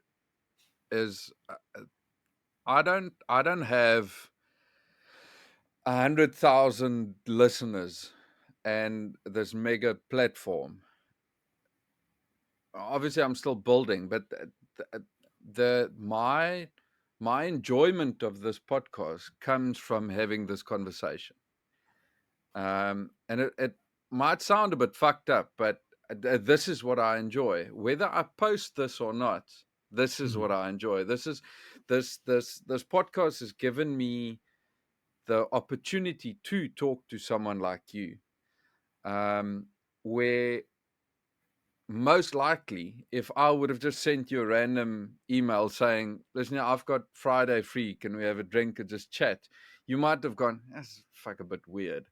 Um, but I use the podcast as a bit of an opportunistic thing and going, "Fuck, I want to have a chat with you because you're obviously a very interesting person." And sorry, this gives me the opportunity to do it. But I find the enjoyment of it is, as you said, in writing it, and it might just be for your own eyes, or you share it with a singular friend or group of friends, and that's the crux of the thing is the your enjoyment of it. Once you're done with it and it's out in the world, then the world will take it and do with it what it wants. But as long as you enjoy it, that's the main sort of. I'm doing little Italian hands now for some other reason, but that's the main thing, and I think that's what makes it so flippin' amazing. Is it it means the world to you, but it can also mean the world to someone else, and it's yeah, Yeah. yeah, it's amazing. Yeah, because that's the thing with project like your podcast. That's something that you are passionate about, and like you're saying, you're doing it for you, and that really is important because if you were doing this and you were not enjoying it, then it would have been pointless, even if you had a Yeah, million listeners, but you were hating it, and and that's like I have a lot of that projects like that in my life as well. And poetry, the Ons Kleintjie zine that I'm one of the editors of, which comes out once a year and is English and Afrikaans poetry from different writers around South Africa and the world. Um, I mean, there's a small amount of money involved in it. We get a bit of sponsorship, but that's also essentially a passion project that I just love doing. And I'm not the only one. There are about 10 of us who pull it together every year, and about 100 odd people who contribute to it. Um, but those are all people who care about poetry and writing a short story and that kind of creative endeavor. It means something to us. The fact that we, in the end, end up printing and distributing about 600 to 1,000 of those zines, absolute bonus. It means there are more people that also care about it more than maybe we thought when we started out. And it's the same with this podcast. Like you say, obviously, like, we start small with these projects, but who knows? It might not stay small. But the important thing, I think, would always also be that you love doing it. there's there's Ons Kleintjie, the zine that you're talking about now is something very interesting that you're doing, and I went to go read up a bit about it, and it's I think if I'm right, it started in 1896, which is fucking amazing. And then stopped here in the early 1900s, and then it started up again in the 1990s. Um, but we can get to the history of it now. There's a specific what I do like is you guys, like you said, now you do make it open in a sense where it's almost want to call it user submitted or whatever. You can random people can just submit stuff, and there was one specific one that caught my eye. It's a bit of Afrikaans now, so sorry for the English listeners, but there's one story posted by Mart Marie van der Merwe called Teef en ander towerwoorde. And I think she was busy with her honors or something in sort of like creative writing or something. I can't remember. I'm sorry, Mart Marie. But the physical writing piece that she put on there was very interesting for me because it goes around toverwoorde, as she calls it, but basically curse words.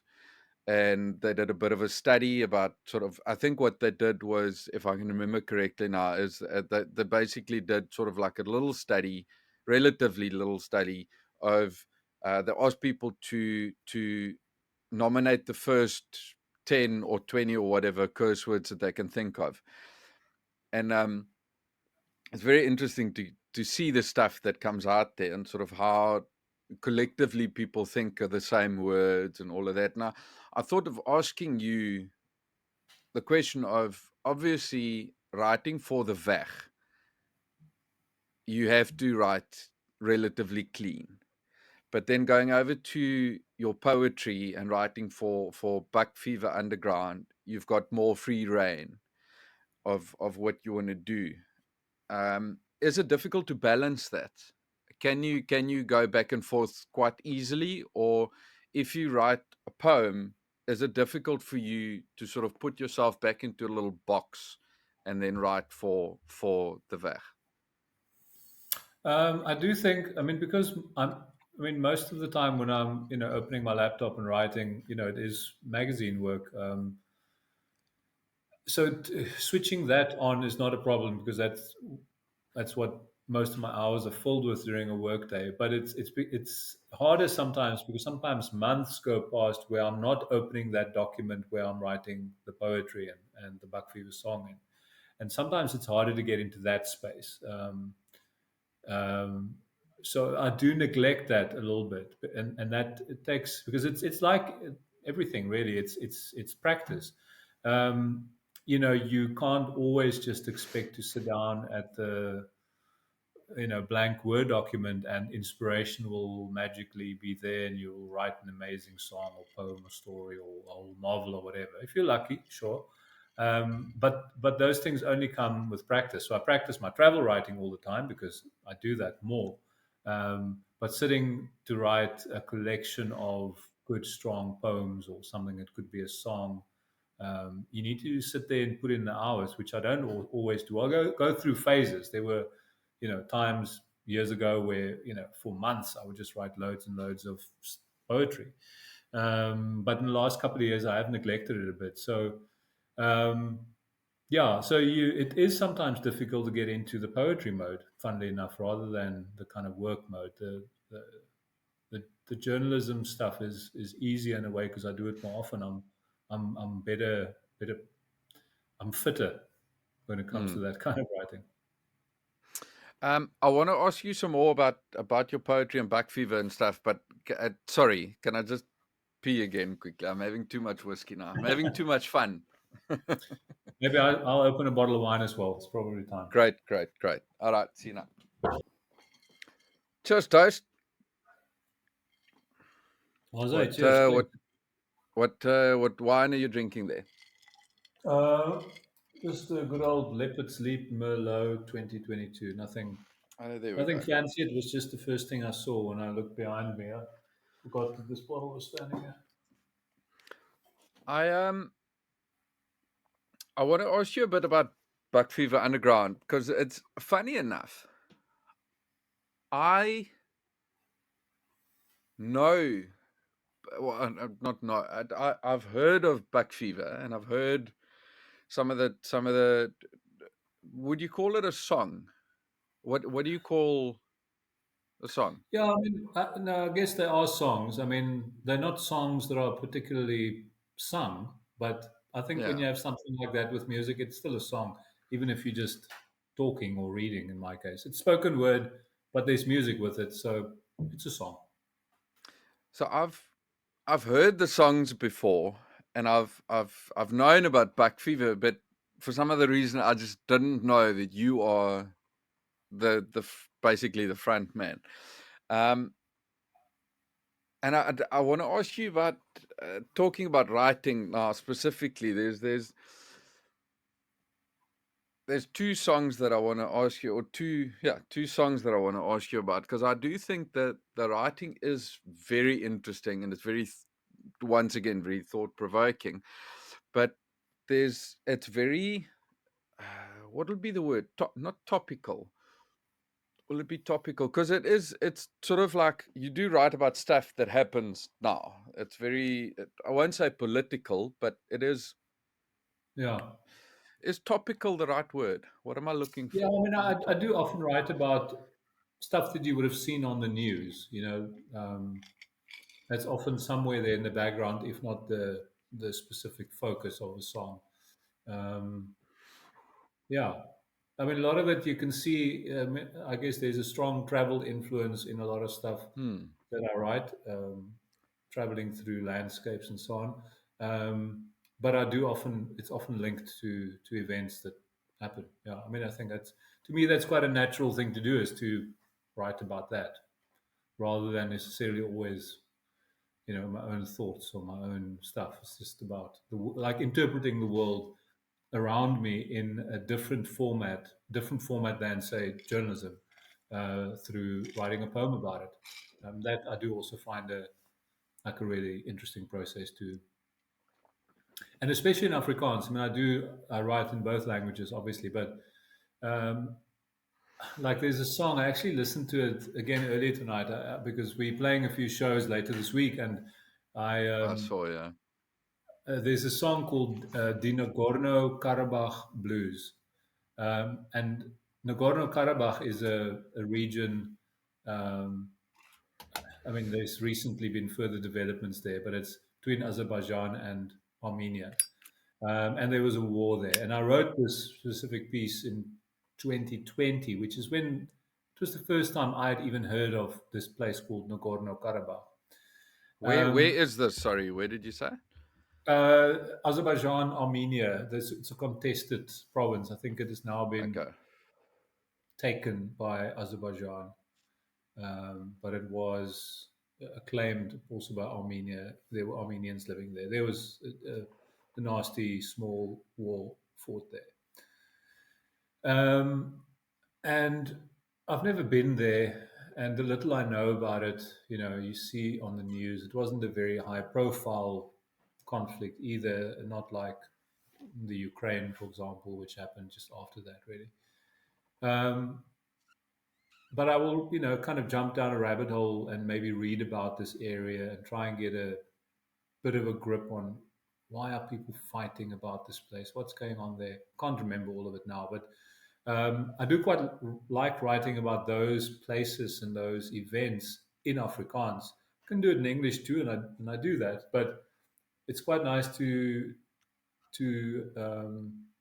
write about different and foreign places and events in Afrikaans, because it then also, there are enough people writing about it in English.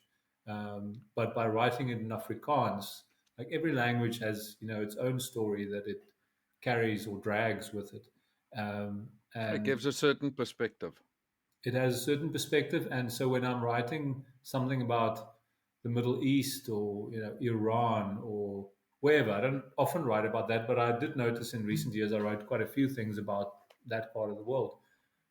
Then to write it in Afrikaans adds a little something to it. Not necessarily extra and deeper understanding, because I haven't even been there. I haven't covered those countries as a journalist or anything like that. But something interesting is added to that landscape when you address it in Afrikaans. I can't really explain it better than that. I think we covered. I say we. I covered this. I spoke to Van der Aven as a band. It's two oaks from, well, basically they grew up sort of in between Port Elizabeth and Beaufort West, and then one guy from Graafrenet. Um, and I asked them the question, sort of writing in Afrikaans and writing in English, because they, as most bands do, they come up doing covers, and then they start sort of finding their own voice, and then they put out more of their own music, like they're doing now. And I think it is obviously a more comfortable thing writing in your mother tongue, writing in Afrikaans, because it gives you that specific um, point of reference, because you can uh, wait, give me a second. You can, I think you can, if you think in Afrikaans, and this is interesting to me because for me, living in the UK now for 2.5 years and coming from the Karoo, which is predominantly Afrikaans, it's been interesting seeing the change in my own mind, because I don't speak Afrikaans to anyone here. I speak Afrikaans to my wife specifically because I want my kid to pick up on that. But outside of my house, I don't speak Afrikaans to anyone. And I caught myself the other day counting goats, and I counted in English, and it was immediately, Yeah.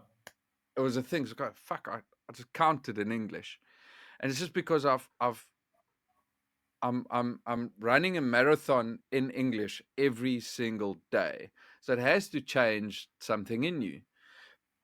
And I think that's what's interesting about the mind, is if your bank of words that you work from is Afrikaans, then you can put the message over better in Afrikaans, and it's going to be a different message if you write that song or that verse or that story in Afrikaans than it would have been if you write it in English. It's the same story. It can be the same story, but it's going to have a different feel because you're working off a different vibe of Yeah, yeah. sort of that I that mean, it's backdrop. but it's also horses for courses is not quite the right expression. But we are obviously we're doing this podcast in English because we decided at the start that's a good idea for your British listenership. And we know that by speaking English, we might annoy a few Afrikaans people because we are Afrikaans, but we're speaking English. But we are involving and talking to people now who might otherwise not have bothered listening at all because we're speaking a Mm, language that I understand. Um, so I do think using Afrikaans has its place. You obviously need to be speaking to Afrikaans people, otherwise it does not make sense. And being able to speak English or any other language allows you to speak to other people again.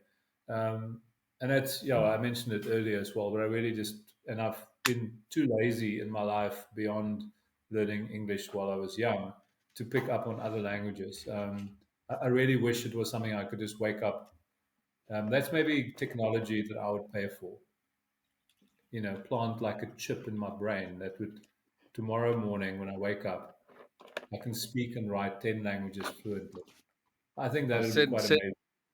send Elon Musk an email because he's apparently working on that. I That mean, Neuralink thing of theirs. it might be weird. Your head will probably explode, but no. I mean, language is incredible and powerful, and it doesn't really matter how big or small that language is. The big languages, your English, your French, Portuguese or Spanish languages, you can speak around the world in different continents. Um, yeah, the reach and it just means you can speak to more people. But the more obscure, Afrikaans is not even that obscure a language. Afrikaans is a very lively language. There's lots Mm, of speakers.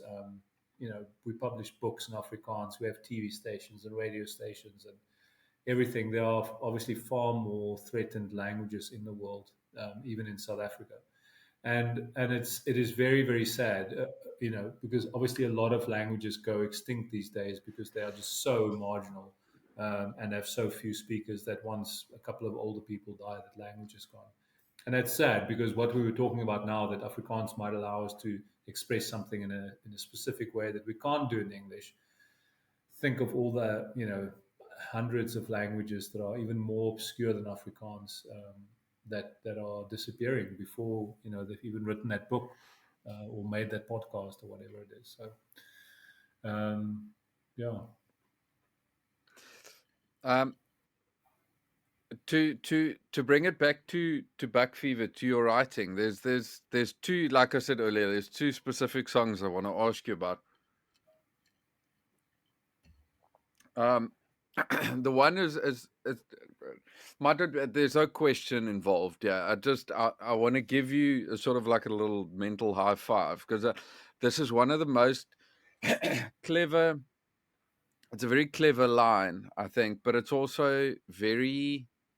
It sort of shows how, and I think what I want to ask you is when you wrote this, because I think it is showing a lot about how we've changed as a people, where we've gone so digital, and we're on our phones the whole time. It's I think the song's name is "The Last Days of Beautiful," and there's a line in there that you say, "I'm holding your hand, not that you could get lost or I could get lost, but because it is the only way to know that we are both here." And it, for me, that fucking hits home. It's I think we're so lost in, like I said, like sitting at the quickest inconvenience. You're waiting in line somewhere at a shop or something, and you take out your phone. Mm. You sit at home and you're bored for 2 seconds. You take out your phone. You sit on the toilet. You take out the phone. Yeah. Um, Yeah, and guilty and as charged. I was shocked that I don't often look at, where your phone shows you your usage and how much screen time you've had in a week. ooh, I yeah, was absolutely shocked how much time I spent on my phone this past week, looking at Instagram, looking at WhatsApp, whatever. And it's true. It really is it is an addiction. It is something um, that we sort of suffer from. And yes, I think it's maybe part of being desk bound and bound to, because I can also legitimately say I need to look at my phone all the time for work or mm, this or that, which would, to a certain percentage, would be true. But we're not doing jobs that are, we're not out there on a farm digging a hole to plant trees or something. In yeah, that job, we'll also have time to look at our phone, but not as much as you and I are sitting in front of a laptop, phone's lying over here. We kind of have that luxury to look at it all the time, and then it hooks us in. So I'm very aware of it, but at the same time, I'm not winning the battle. And it is because, in part, I've made it my excuse that Instagram is part of my job. I do run our magazine's Instagram pages. I run three of our magazine Instagram pages. So I can legitimately say, while I'm having my morning coffee and I'm spending 10, 20, or 30 minutes on Instagram posting there, but also looking at other crap, that I'm being paid for it. And I am. But it is unhealthy. And one of the things I like best, and I don't get to do it very often. Sometimes when I'm traveling, but the best way to do it is actually when you go on a wilderness hike and I did one 2 weeks ago. I did part of the Rim of Africa hike up here in the Cape Fold Mountains between Barrydale and Riversdale. And even though there's signal up there, the whole kind of ethos of the hike is that you switch off your phone, or at least you put it on airplane mode while you're yeah. hiking, and you can use your phone as a camera, which is why I carried my phone as a camera. But those almost 7 days of not once looking at Instagram, looking at even a WhatsApp, even an email. I mean, if there was an emergency, obviously I would have, but I didn't need to, and I didn't miss it at all. Once or twice, I thought about, because I've got a couple of routines in the morning that I do online with people I know. When it used to be Wordle, but I now do Word Apply, which is the Guardian's word game, or there's a New York Times one called Connections, which I do with a friend of mine. So in the morning, the first thing we do when we wake up is we both do connections and we share our results with one another. I mean, you can get entangled in those word games. You can have 10 of them, you know. So I'm down to two at the moment. So the first day or two, I kind of missed that thing of this little game that I would play in the morning and share with a friend. But because I had this physical activity that occupied my time and my body and my everything, really, hiking in very difficult conditions, carrying a heavy backpack, you know, my mind left that phone behind very quickly. You know, I thought about, you know, am I fit enough to do this? The blister I feel forming, you know, on my little toe, hiking up this hill. How far do we have to go? What will I have for lunch? How far is it after lunch? You know, that completely occupies your whole body and mind on a hike like that. And I love that about a wilderness hike is that it like rips you away from your phone and the connectivity. Even though it might be there, you might still be within some sort of a cell phone signal. But I'm trying to tell my to commit to doing 14 days. Only 14 days, but 14 days for most people will be impossible. Yeah, it's a hell 14 of a days long where time. I am not connected. I'm not, I might have my phone on as a camera, that's fine, but it's on airplane mode or I'm totally out of signal. Um, and in those 14 days, I'm doing something else with that time I would have used or wasted looking at my phone. Um, I just think it's just like good for your mental health. Like I Oh, can't really definitely. say how, but I just know that it's good.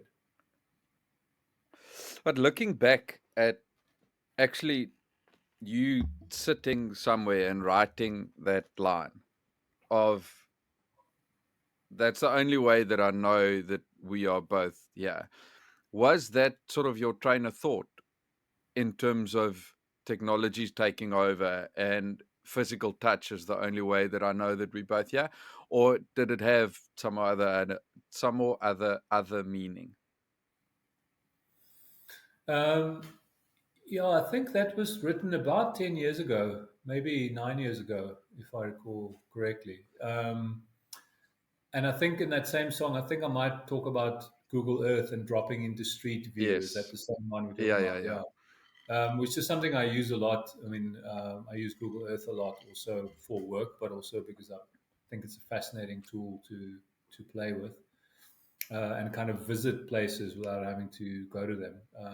And Google Maps we use often driving around, finding an address, being guided to a place, and there is a sense, and I think that's maybe the context that I uh, wrote those lines in, where you're talking about a friend or a lover or like someone that you feel close to, and they might be far away, and you know you can connect in all these ways through um, you know a WhatsApp video call, or I can drop into the street where she lives and I can see the house in street view.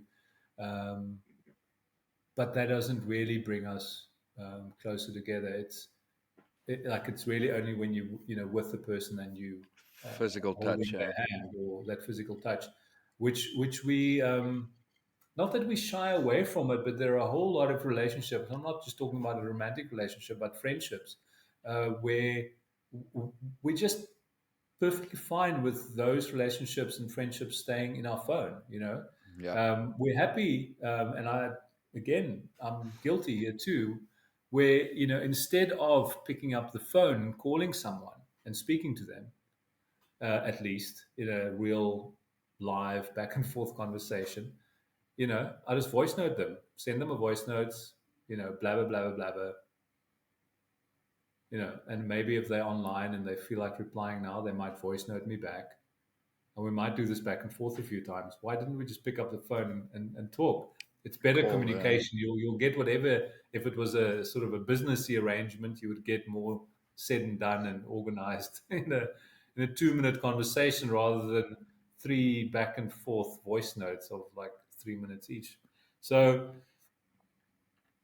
yeah, as much as technology brings us closer together, and it certainly does in many ways, the fact that we can have this right now and we're on different continents, Yeah. and you know we can connect via a Facebook or a Instagram direct message with you know a friend that we know in South Korea or a friend in the USA or wherever they might be. That's incredible, and I'm not dissing social media apps because they really put you in touch with people you would never have, sometimes never have met, or people you met years ago but would have lost touch with because you wouldn't have been writing them letters, or Yeah, maybe you would have if you really cared enough about them. But writing letters to people in distant places, that obviously has entirely been replaced either by sending them an email or by this other kind of mesh of social media contacts that you might not speak to them, but see them post pictures of their kids on Instagram, so you feel you have this kind of you're staying in touch with what's happening in their lives. Um, and maybe sometimes it's because we're suffering almost from an overload of friendships in a way. I mean, no, one can't have enough friends. I love having lots of friends, but you can't spend the same type of quality time with all of them in real life because not all of them live in your definitely. Yeah. city, or in your town. When I go to Cape Town now, I go to Cape Town in a couple of days' time, and then I'll be there for 2 weeks in December. And my main aim, besides playing a couple of shows with the band, doing on Skanky Zine launch, and a couple of other, I need to work through the day. But my main focus, really, for the next 2 weeks when I go there, is to catch up with friends, some of whom I've seen during the year briefly, but not necessarily, to sit down and enjoy a meal together and have a drink together or whatever, go to a gig together, or walk on the beach, whatever it might be. But that's what has filled up my diary. It's in part because I live in Stanford, so I'm not close to a lot of my friends. I'm 2 hours away from Cape Town, but I'm looking forward to that time of actually really catching up with people in real life. Because as much as we stay in touch, online, it's not the same. It is different. Me being here, I find myself going through that whole quality versus quantity thing quite a lot. Um, Talking to friends in South Africa, obviously, I need to do it this way. I sort of do. I spend quite a bit of time in here, calling friends in South Africa and just catching up. And it's difficult because it is, as I say, it's quantity versus quality. Is I want to, for argument's sake, tonight, I want to call 3 or 4 or 5 friends and have a chat and catch up, but you can't. Um, I have to call.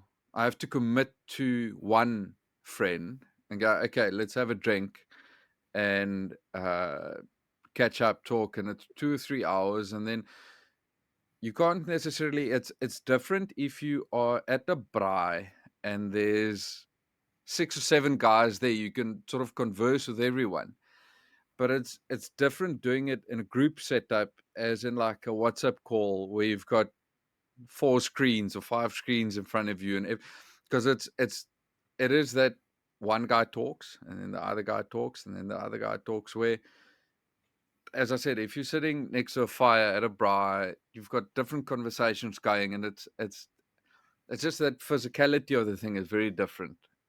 And Yeah, I it's mean, it's nothing can technology is replace dry banter. Nothing can replace that. no, no, no, But no, technology no. exists. It does. I mean, for me, it's been a saving grace because I've been able to keep contact with friends and Yeah. family. Before coming here, we were in France Crawl. I wanted to spend my last week basically there, and in South Africa there, and my uncle came to Ireland, probably in the it would have been late 90s or early 2000s. I can't remember. And he told me one night, we had a few beers, and he told me, like, are you ready for this? Because it's fucking depressing. You're away from everything and everyone that you know, and it's bad weather, blah blah blah, all of this and that. And I think what we had differently, or what sets me apart from his experience, is he did it before the internet.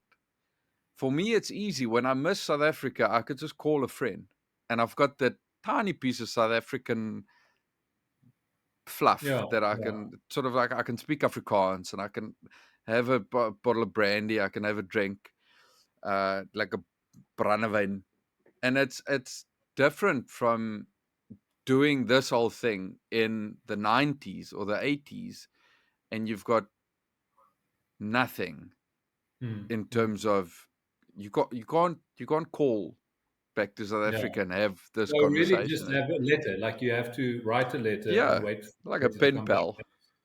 Although, mind you, the postal service was excellent back then, so you actually had a decent. Yeah. I mean, like South Africa's postal service is legendary for how bad it is the last few years, and but I still use it. For example, when I post ons kleintjies to contributors elsewhere in the world, and I just got an email today from this guy Bill Dodd, who's an older writer. He's an Englishman, but he lives in Italy, and he's written for us. Actually, he's a great poet. He's not in our latest edition, but he is in about 3 or 4 previous issues. And I got an email from him yesterday. He's like, "Thanks so much for the zines you posted to me," and he's like, "Love it." I was like, "But didn't I post this to Bill last year?" I was like, "Yes, I Oh did. no.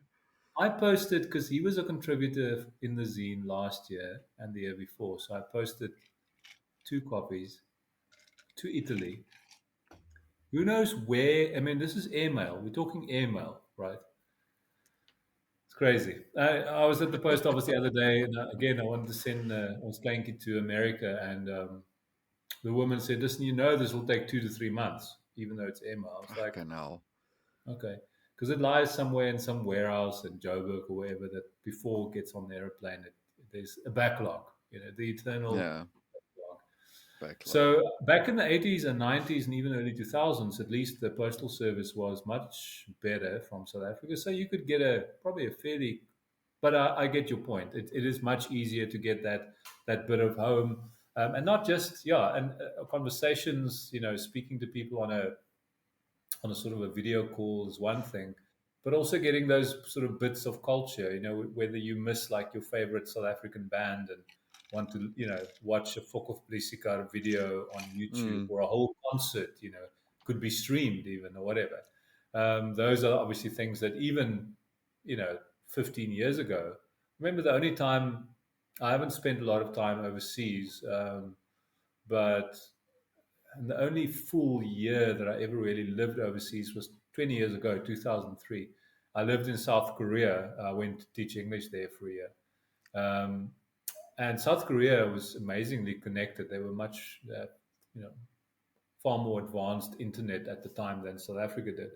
And, so I could email from Korea to South Africa, and I could email my parents, and they would sort of, with one finger, type a little note back to say everything is going fine on the farm. But the technology was not really there, certainly not on the South African side, to yeah. make a Skype call. Skype existed, and you could make a Skype call, but only to another country or another place that actually had, more than a dial-up modem for a connection on the other end. So yeah, never mind the 80s and 90s. Like even early 2000s, it was quite restricted yet. That was also before Facebook. It was before Instagram. It was before social media. I think Yeah. MySpace existed, but I wouldn't have expected my parents to join MySpace. Um, but we still wrote letters back and forth then. My mom even sent me rusks once in a parcel. That was one of the best Oh, that's pieces a of bit mail. derfy. Hey, I mean, a box full of rusks when you in in Korea. That's a real treat. It's interesting how you miss stuff. Like while we were still in South Africa, you tend to take stuff for granted because you can just go to the shop and buy it. And then once we're here, there's stupid stuff that you never really bought, but now just because of the fact that you can't have it, you want it. Um, and I got so pissed off the other day. There's a South African, like a little Safa shop, almost like a, it's not a shop, it's a what do they call it, like a little market type thing that opened up about an hour's drive from here. We decided to go one Saturday, go and check it out, and bought some biltong and drovers and braai spice and sort of like all the stuff that we can't get here. And I bought a bottle of KVV. Um, I've got it, yeah, not a lot left, but a bottle of KVV, 10 jaar, Good very stuff. fancy, Lekker, yeah. um, for £36. So it's what? It's like 800, just over 800 rand, roundabout. And I didn't Worth every mind cent. paying. Yeah, I didn't mind paying for it because it's. I mean, it's not like I buy it every month. But what pissed me off the most is we got home and I told my wife Alison, I said, let's just check online, like if there's a place closer to us that we can get it. You can fucking buy it from Amazon for £34, and then it's delivered at your at your house. Like I had to go drive an hour to get the fucking. So yeah. Anyway, um, listen. I want to ask you about another song. Okay. Um, Talking about like social media and stuff. There's another song you've got that basically is just I retweeted a tweet that you were mentioned in. I'm Please glad you tell me also that find. story. Yeah, I don't even know. There isn't even really a story. I just find that, and it's not specifically something that happened to me because I'm not even on Twitter. I think I have a Twitter account, but I just never became a Twitter person. So that song, and that is actually a song where I sort of sing, and that Mm. is the whole song. There are no further lyrics to the song, but I repeat this line, and it's almost like a grandiose chorus way. It's this almost, it's not quite stadium rock, but in our world it almost is. Um, because the absurdities of lines like that, and again, that's a line that was written, um, even though that album that the song is on we released last year, but we actually recorded that album back in 2013 or 2014, and it sat on a hard drive for a long time before we released it. So that's not even new. It's a decade old. Um, but Twitter was already a thing, and people would say stuff like, "I retweeted a tweet that you were mentioned in," and I love the silliness of that. The fact that this is important. So many of these apps that we are addicted to and are into, it's really quite are, are kind of pathetic in a way Mm. that we feel it's important that we were liked in a post or tagged by someone or someone commented on our post. Um, it's just a little bit sad, and retweeted a tweet that you were mentioned in is kind of cutting you down to size in a way. So it's not about anything specific or anyone specific, definitely not. I just find it absurd and quite funny. I retweeted the tweet that you were mentioned in, and then you turn it into a song, and then it gives it something else, another feel to it. Yeah. Looking back on your whole body of work, like every single thing that you've ever written, how much growth can you chart? Like, is there I'm obviously not talking like going back to writing the cricket reviews, but like from when you started at what was it, 2000 and what? When did you start at Weg? 2006. Yes, 2006. I was employed by them, but the magazine started in 2004, and I was involved. Actually, funnily enough, the first issue of the magazine has a little piece that I wrote from Korea, like a little. It was called like a postcard from Korea. It was a small little thing. So I was involved first as a freelancer in from issue one, and then they employed me full time from 2006 until, yeah, 2020. Yeah, it's difficult to, like, I think in a way with the magazine work, um, there's growth, but it's not as if you need to become someone or something different. I think you find your feet as a journalist. And in a way, writing obviously for one magazine for as long as I have, it that becomes a comfort zone. So you do what is needed. You do it to the best of your ability, but it's not, again, it's not as if you're writing the Booker, prize-winning novel.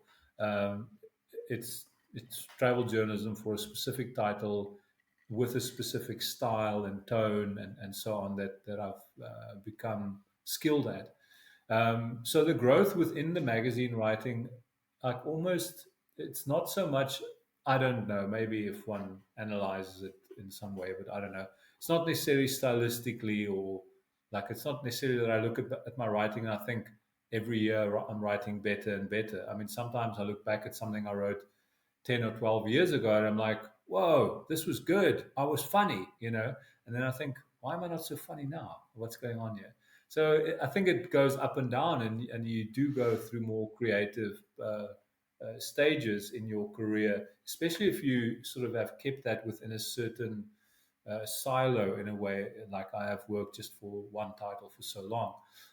But if you are more agile and you're jumping between different publications where your style has to necessarily change, if you're writing, say, for whatever, the Daily Maverick, or Die Vrije Weekblad, or a women's magazine, or a travel magazine, or an agricultural magazine, those styles will be very different. And maybe there's more growth to be found if your career is more diverse like that.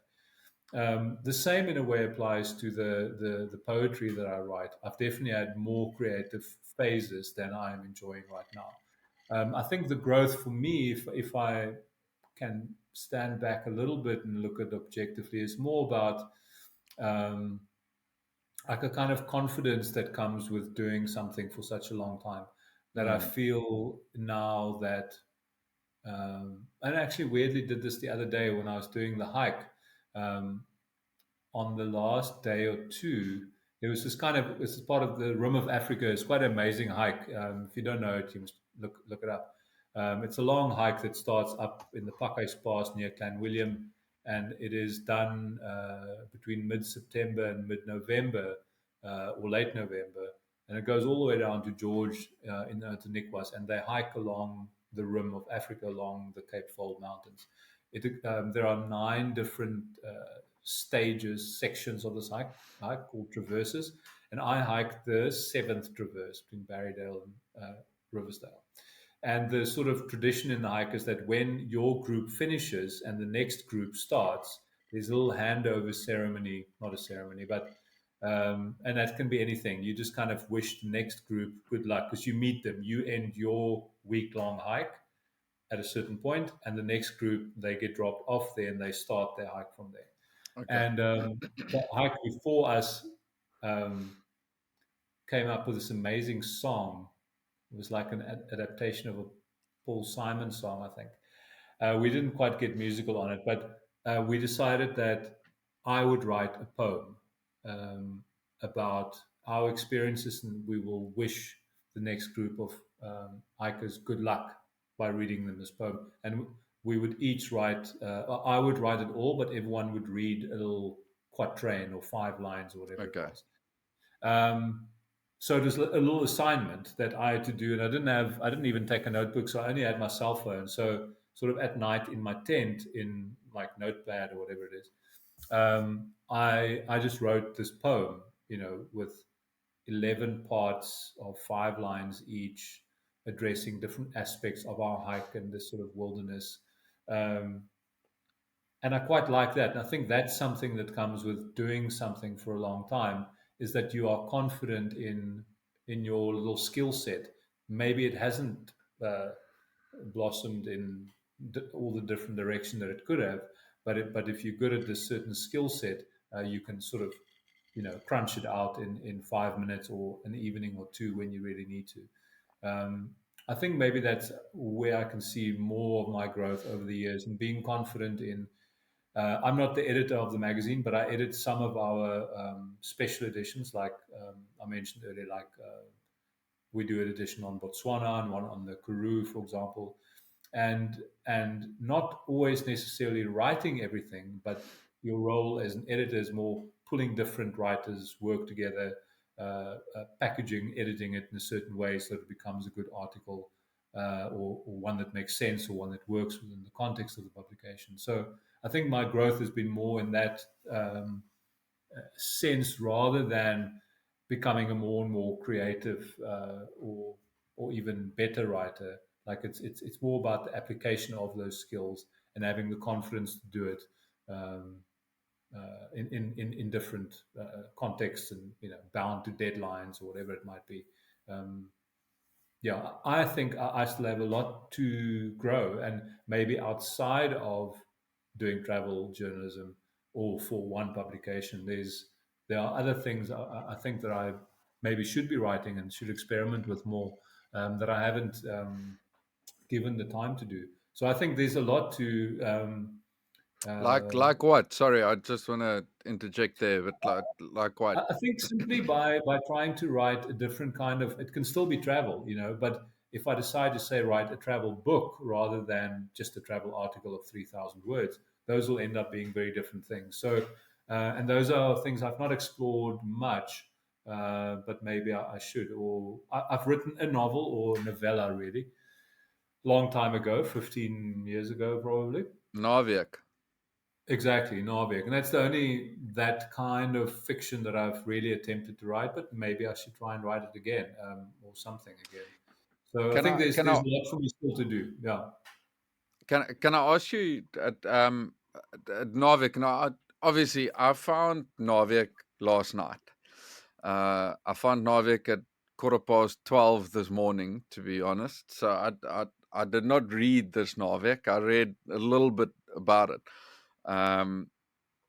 but I really want to try and get it because it seems to be an interesting piece of writing. And I want to ask you, the main character is called Manhar Bason. Yeah. And I think I've got a few questions. But can I ask you to just give me like the oh shit, like the main what's the storyline? Because obviously I didn't Excuse- read it now. Yeah. I also must say I've not, read this for a long time. Or so, I can't remember it too clearly. So it's called Navik, which means weekend. So I remember it. I mean, I wrote this while I was doing a creative writing master's course. So this was the outcome of that course was writing this novella. Um, and at the time, at some point, I just got this like an idea for a short, because it's just a novella. It's not very long. It's something you kind of finish in an evening or two. So it takes place on a weekend, um, and the story is in a way told in reverse. I think Yeah, yes. Uh, yeah, so it starts with I think it starts with kind of like a newspaper report about this uh, a accident that death. happened. Yeah, Yeah, this death. And Manar he's a rock star, so he's sort of an Afrikaans rock star. Obviously not based on anyone specifically, but a specific kind of character that I think is quite easy to recognize. If you Afrikaans, and I think he makes sense in a way. And he's very successful, and he seems to almost have this kind of perfect life. Um, but then this thing happens that sets this whole sequence of events in motion over the course of a weekend. Um, um, at the end of which, and it's not spoiling the story because I think that is the newspaper report at the start. At the end of which he is dead. He has died. So you begin the story knowing that the main character will die, but you read it to find out what led him to that point in his life. And it was just so there was like a conceptual thing that I had that I thought would be interesting. I remember the initial idea was more complicated. It was not only going to happen in reverse, sequentially the days, but I was literally going to write every single sentence um, in reverse. in reverse, not the actual text, but Yeah. it was too complicated. And my supervisor, who was Etienne van Heerden, I mean, he was a very well known South African Afrikaans and a world novelist. Really, his work's been translated around the world. But he was great because he was no nonsense in his assessment of what I wrote. And that initially it was like, this will just make no sense. It's a mess, and it's true because it was too complicated. And he was excellent in other regards as well as in a sort of an editor of my text because he would just call out bullshit immediately. Sometimes you write a whole chapter that's you think is like so interesting and cool and this and that, but it might have nothing to do with the story. And the story was quite simple and straightforward, and I just had to stick to that and make that work in as effective a way as possible. And again, coming back to something I said earlier about writing, like it just needs to make sense. You need to keep a narrative thread going, and there needs to be a sense of sort of suspense and character development. Um, but it just needs to make sense. And I think it only just maybe succeeded in that because there are a couple of finer points that one could easily misread and maybe then uh, uh, miss a part of the story, which might or might not be important. But you know what? I haven't read it for so long. It's a funny thing about a project like that. You write it and it gets published, and you kind of feel like you're done with it. Um, but yes, I think I should try something like that again because I think there is a lot of growth for me as a writer. I wouldn't, I mean, not necessarily that I would say that I have stagnated over the past decade or so, but I have been doing similar stuff, and it's actually quite exciting to think about um, doing more and just expanding my range a bit, I guess, which will not always be successful, but I don't really care about that. I mean, I might try and write another novel and it might be terrible and I might not publish it, but whatever. I wouldn't know until I try and give it a bash. Talking about this earlier, where you said, when I asked you sort of why do you write, and you said sort of having this idea of seeing your name, not necessarily in lights, but black and white and blah blah blah, and putting something forth that might echo into eternity. Um, I want to ask you about winning the. I don't know if is it the Pica prize or is it PICA? It probably stood for something, but it was just called a piker. Yeah, piker, I think, is some Pica. unit. Yeah, pikers. They were called the pikers. Yeah. What winning something like that in 2010 as travel writer of the year, was that did that make a big wave for you in terms of just your sort of feeling that you are now an accomplished writer, or was it something like just a stepping stone? I think it was quite. I mean, the thing about the Pikers, as they were sort of magazine awards, for different types of journalism. Unfortunately, they don't exist anymore. And the Pikers, and there were a couple of years there that we and some of my colleagues also, winning different awards at the Pikers. It was quite a cool thing because you're competing against magazines from other publishing houses. I mean, they were kind of, like Media 24 is one of the biggest in the country, and there's not, that much variety when it comes to ownership structures of bigger magazines in South Africa. But the Pikers at least drew those all together into one award ceremony, which has changed. Like the Pikers just disappeared a couple of years after that and never came back. There are still obviously other media awards in South Africa, but not one quite like the Pikers. Media 24 has its own in-house awards, which we are still a part of.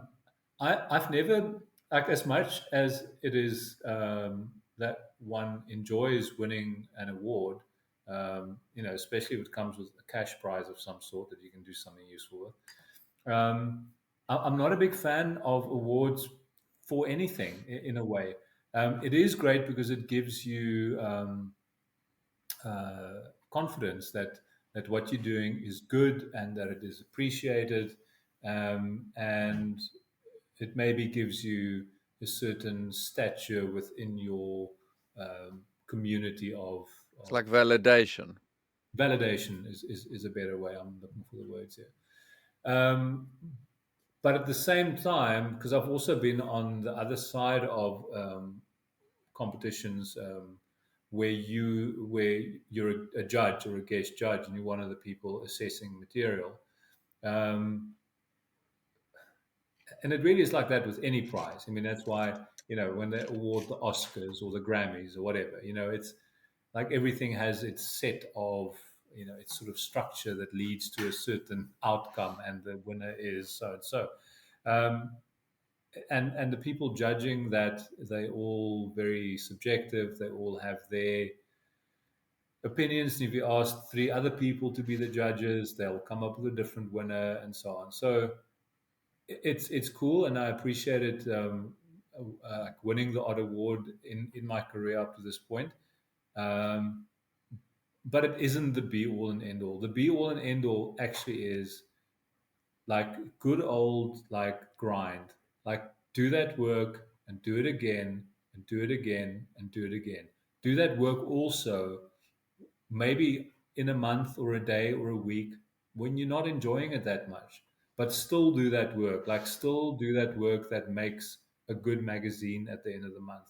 And that's really only the only context I can speak about is the magazine industry and travel magazines more than anything else. Um, um, Make it as good as possible. And it in a magazine also the journalist or the writer might be the one, and maybe sometimes the photographer. They're the ones winning the prize at the award ceremony, but the people who make them look good, the people who make them not make linguistic mistakes or a bad typo or something, the sub editors, they're not the ones winning those awards. There are a whole set of, for every writer and journalist you see, there are two or three people behind the scenes who make sure that the journalist actually looks good by the time it is in print. And you very rarely win an award like that as a team, and it really should always be like that. And your main aim as a writer should not be to try and write something that will win you an award or a prize, but it should be something that makes the magazine the best possible magazine that that specific issue can be. Um, and if you do that consistently and you come to the desk month after month after month, like that is what builds something like Weg and Go magazine over a period of what is now almost 20 years, as a brand that people trust, people love, and people feel it is their magazine. They have some sort of a part in it, even though they are the readers. They feel it is their magazine, and you can only really do that by like putting in the hard yards. And like winning the award is cool, but um, my real reward really comes when I'm out there traveling in Botswana or the Bushveld or the Free State or in a random padstal next to the N1, and someone comes up to me who might recognize me from my photograph being in the magazine sometimes, and they go, I love reading your stories in the magazine. I really appreciate um, your style, or this specific story. I love this. Made me think about X, Y, or Z. That is the reward. Much, much more than the odd, fun, glitzy award ceremony. I mean, to be honest, also journalists just love going to an award ceremony because there's free drink and food. Main thing. And if they win, like awesome, and they can have like a little framed certificate to hang on the wall, bonus. But journalists love, like I guess that's the same for most vocations. People love an award ceremony because there's free drink and booze, and journalists do tuck into that. But my reward comes from knowing that what I do, what I write, and what we publish means something to the people who read the magazine.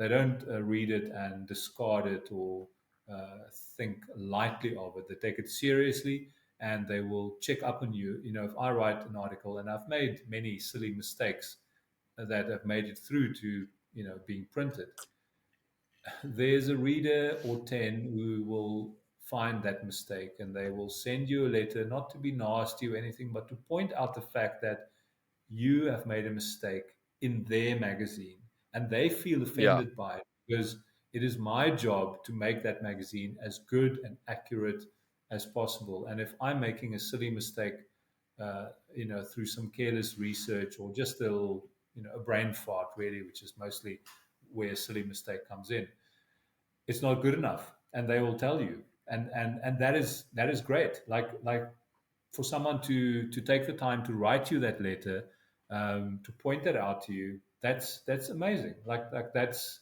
something that I can work with.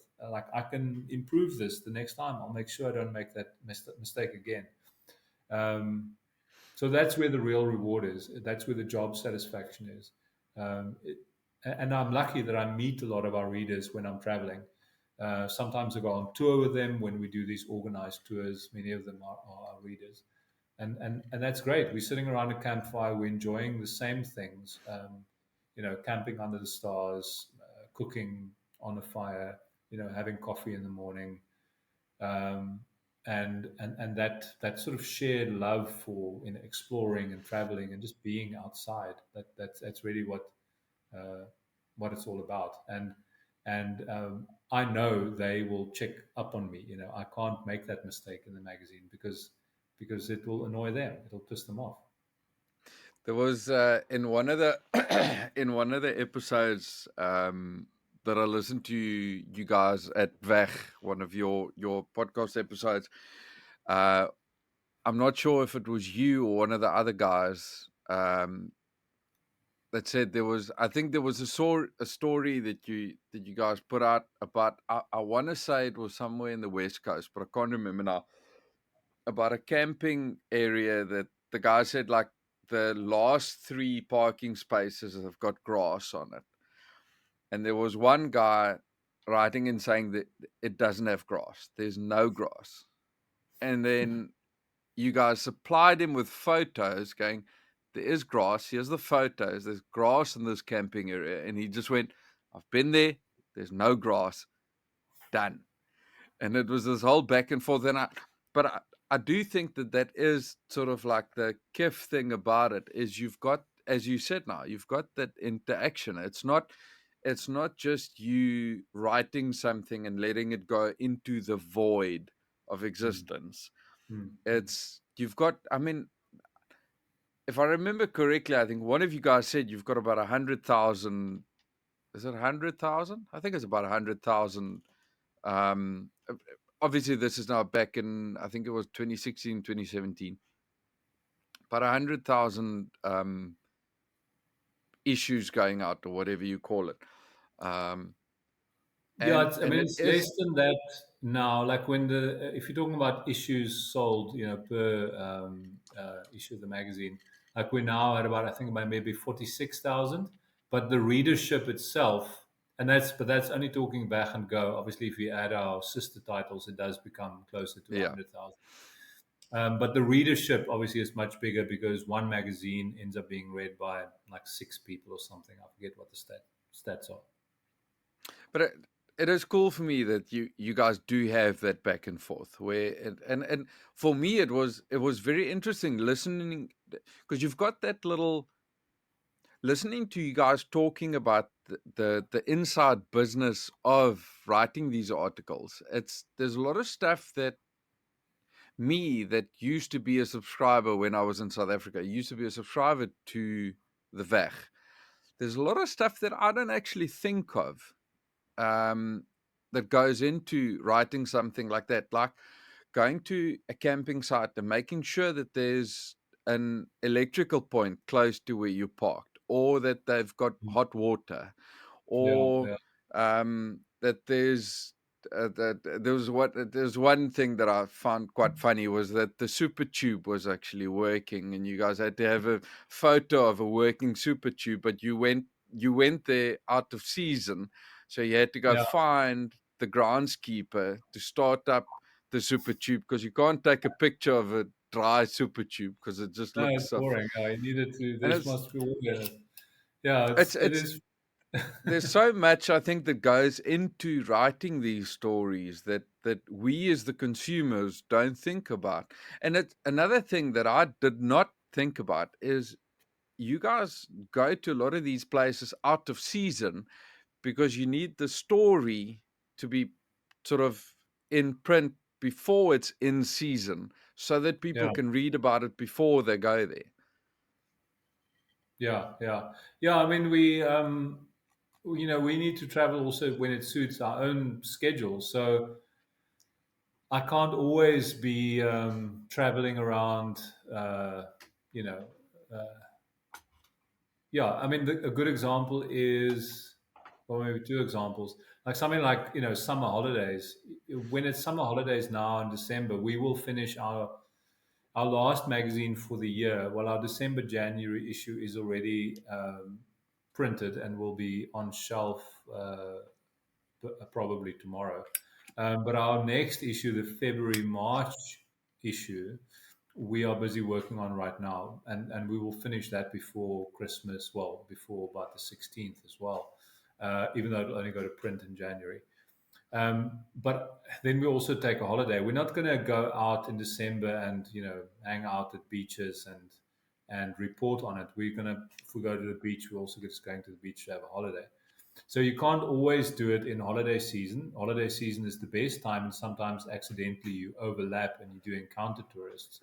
But you do also sometimes end up in a place that you are totally alone. It's a Tuesday, middle of the week, middle of the term, um, not close to holiday season. There are no other tourists.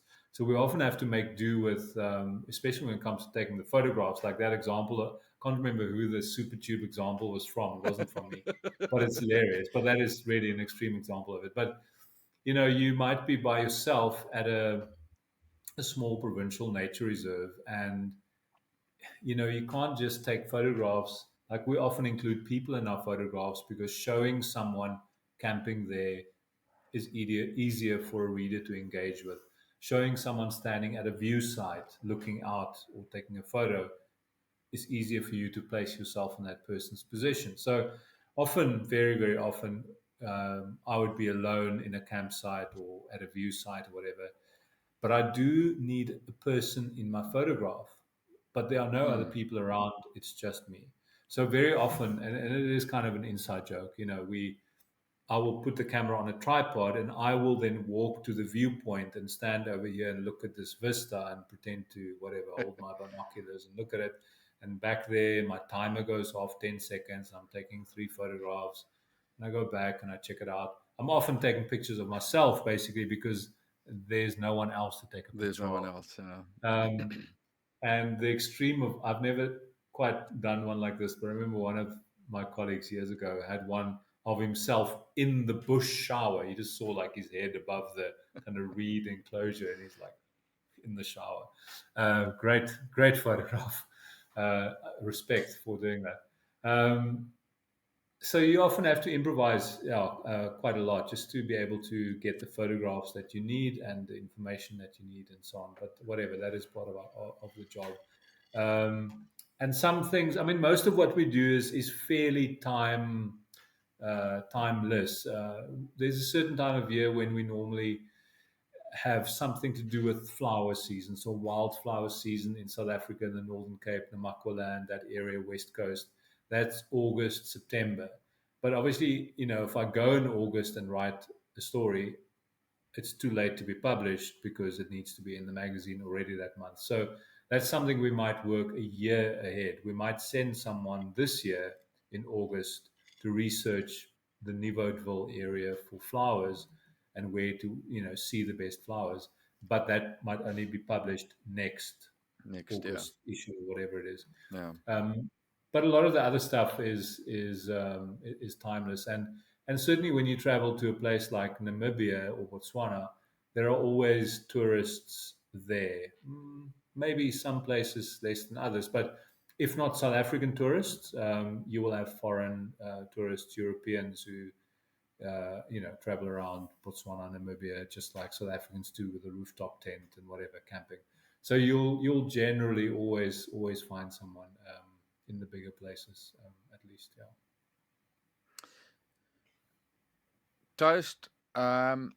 I thought of. Okay, I'm lying. I did not think of this. I stole this idea, but I thought of sort of like a fun thing just to end the episode in.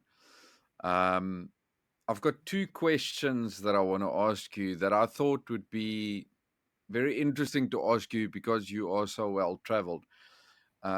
Just as I said, to end off, and one of them is, if someone was to hand you a box with everything that you've lost in your entire life, what is the first thing that you would look for? Hang on. So I'm getting a box and everything that I've lost. So physical things that at some point in my Everything life. that you've lost in your entire life, what is the first thing that you would look for? Jeez. I can't immediately think of something that I lost years ago that I would be looking for in that box.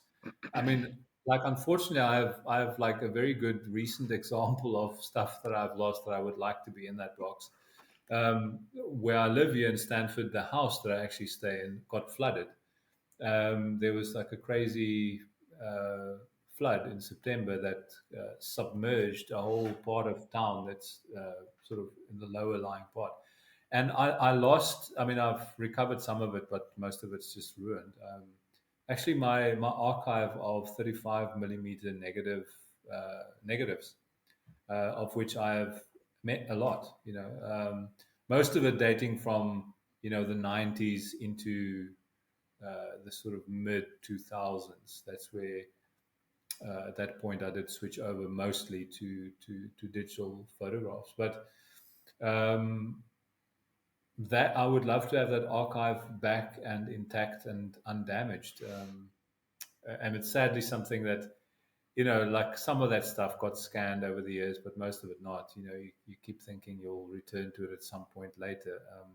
And unfortunately, that has now been damaged. So I would love to open that box and, like, here's my entire 35 millimeter neg archive, unscathed and perfect. Because I'm very sad that I lost it. It's fuck. It must be because I mean that's lost. That's not. That's gone. Yeah, like I mean, I've taken some of it out and tried to recover it, but the thing is, um, maybe if I did it immediately after the flood, but there was too many other things to take care of at the time, so I left it maybe a few weeks too long. But the negatives actually start dissolving, the images start disappearing. All right. Some of them, you would take out some and that's fine, but most of them are ruined or at least partially ruined. So you'd be able to scan it, but you'd see it's damaged. So um, at the moment, I've kind of given up on trying to rescue it because the task is very time consuming, and I don't really have the time to just stand around and do that. But I would love that to just be back tomorrow morning. That'd be awesome. I did say two questions. I think I've got three though. Go. Um, this is I think more of a philosophical question. But if you look back on your, it's almost the same as previously what I asked you about your growth. But if you look back on your life, do you think there was one sort of like specific thing that happened, or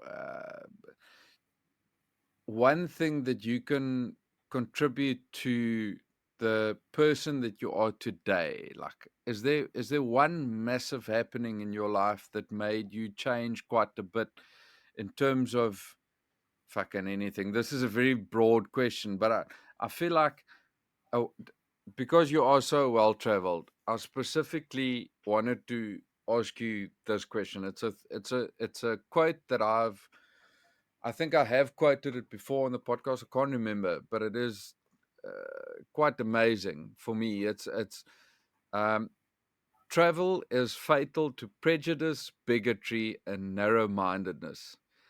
and many of our people need it sorely on these accounts. But it's just that travel is fatal to prejudice, bigotry, and narrow-mindedness.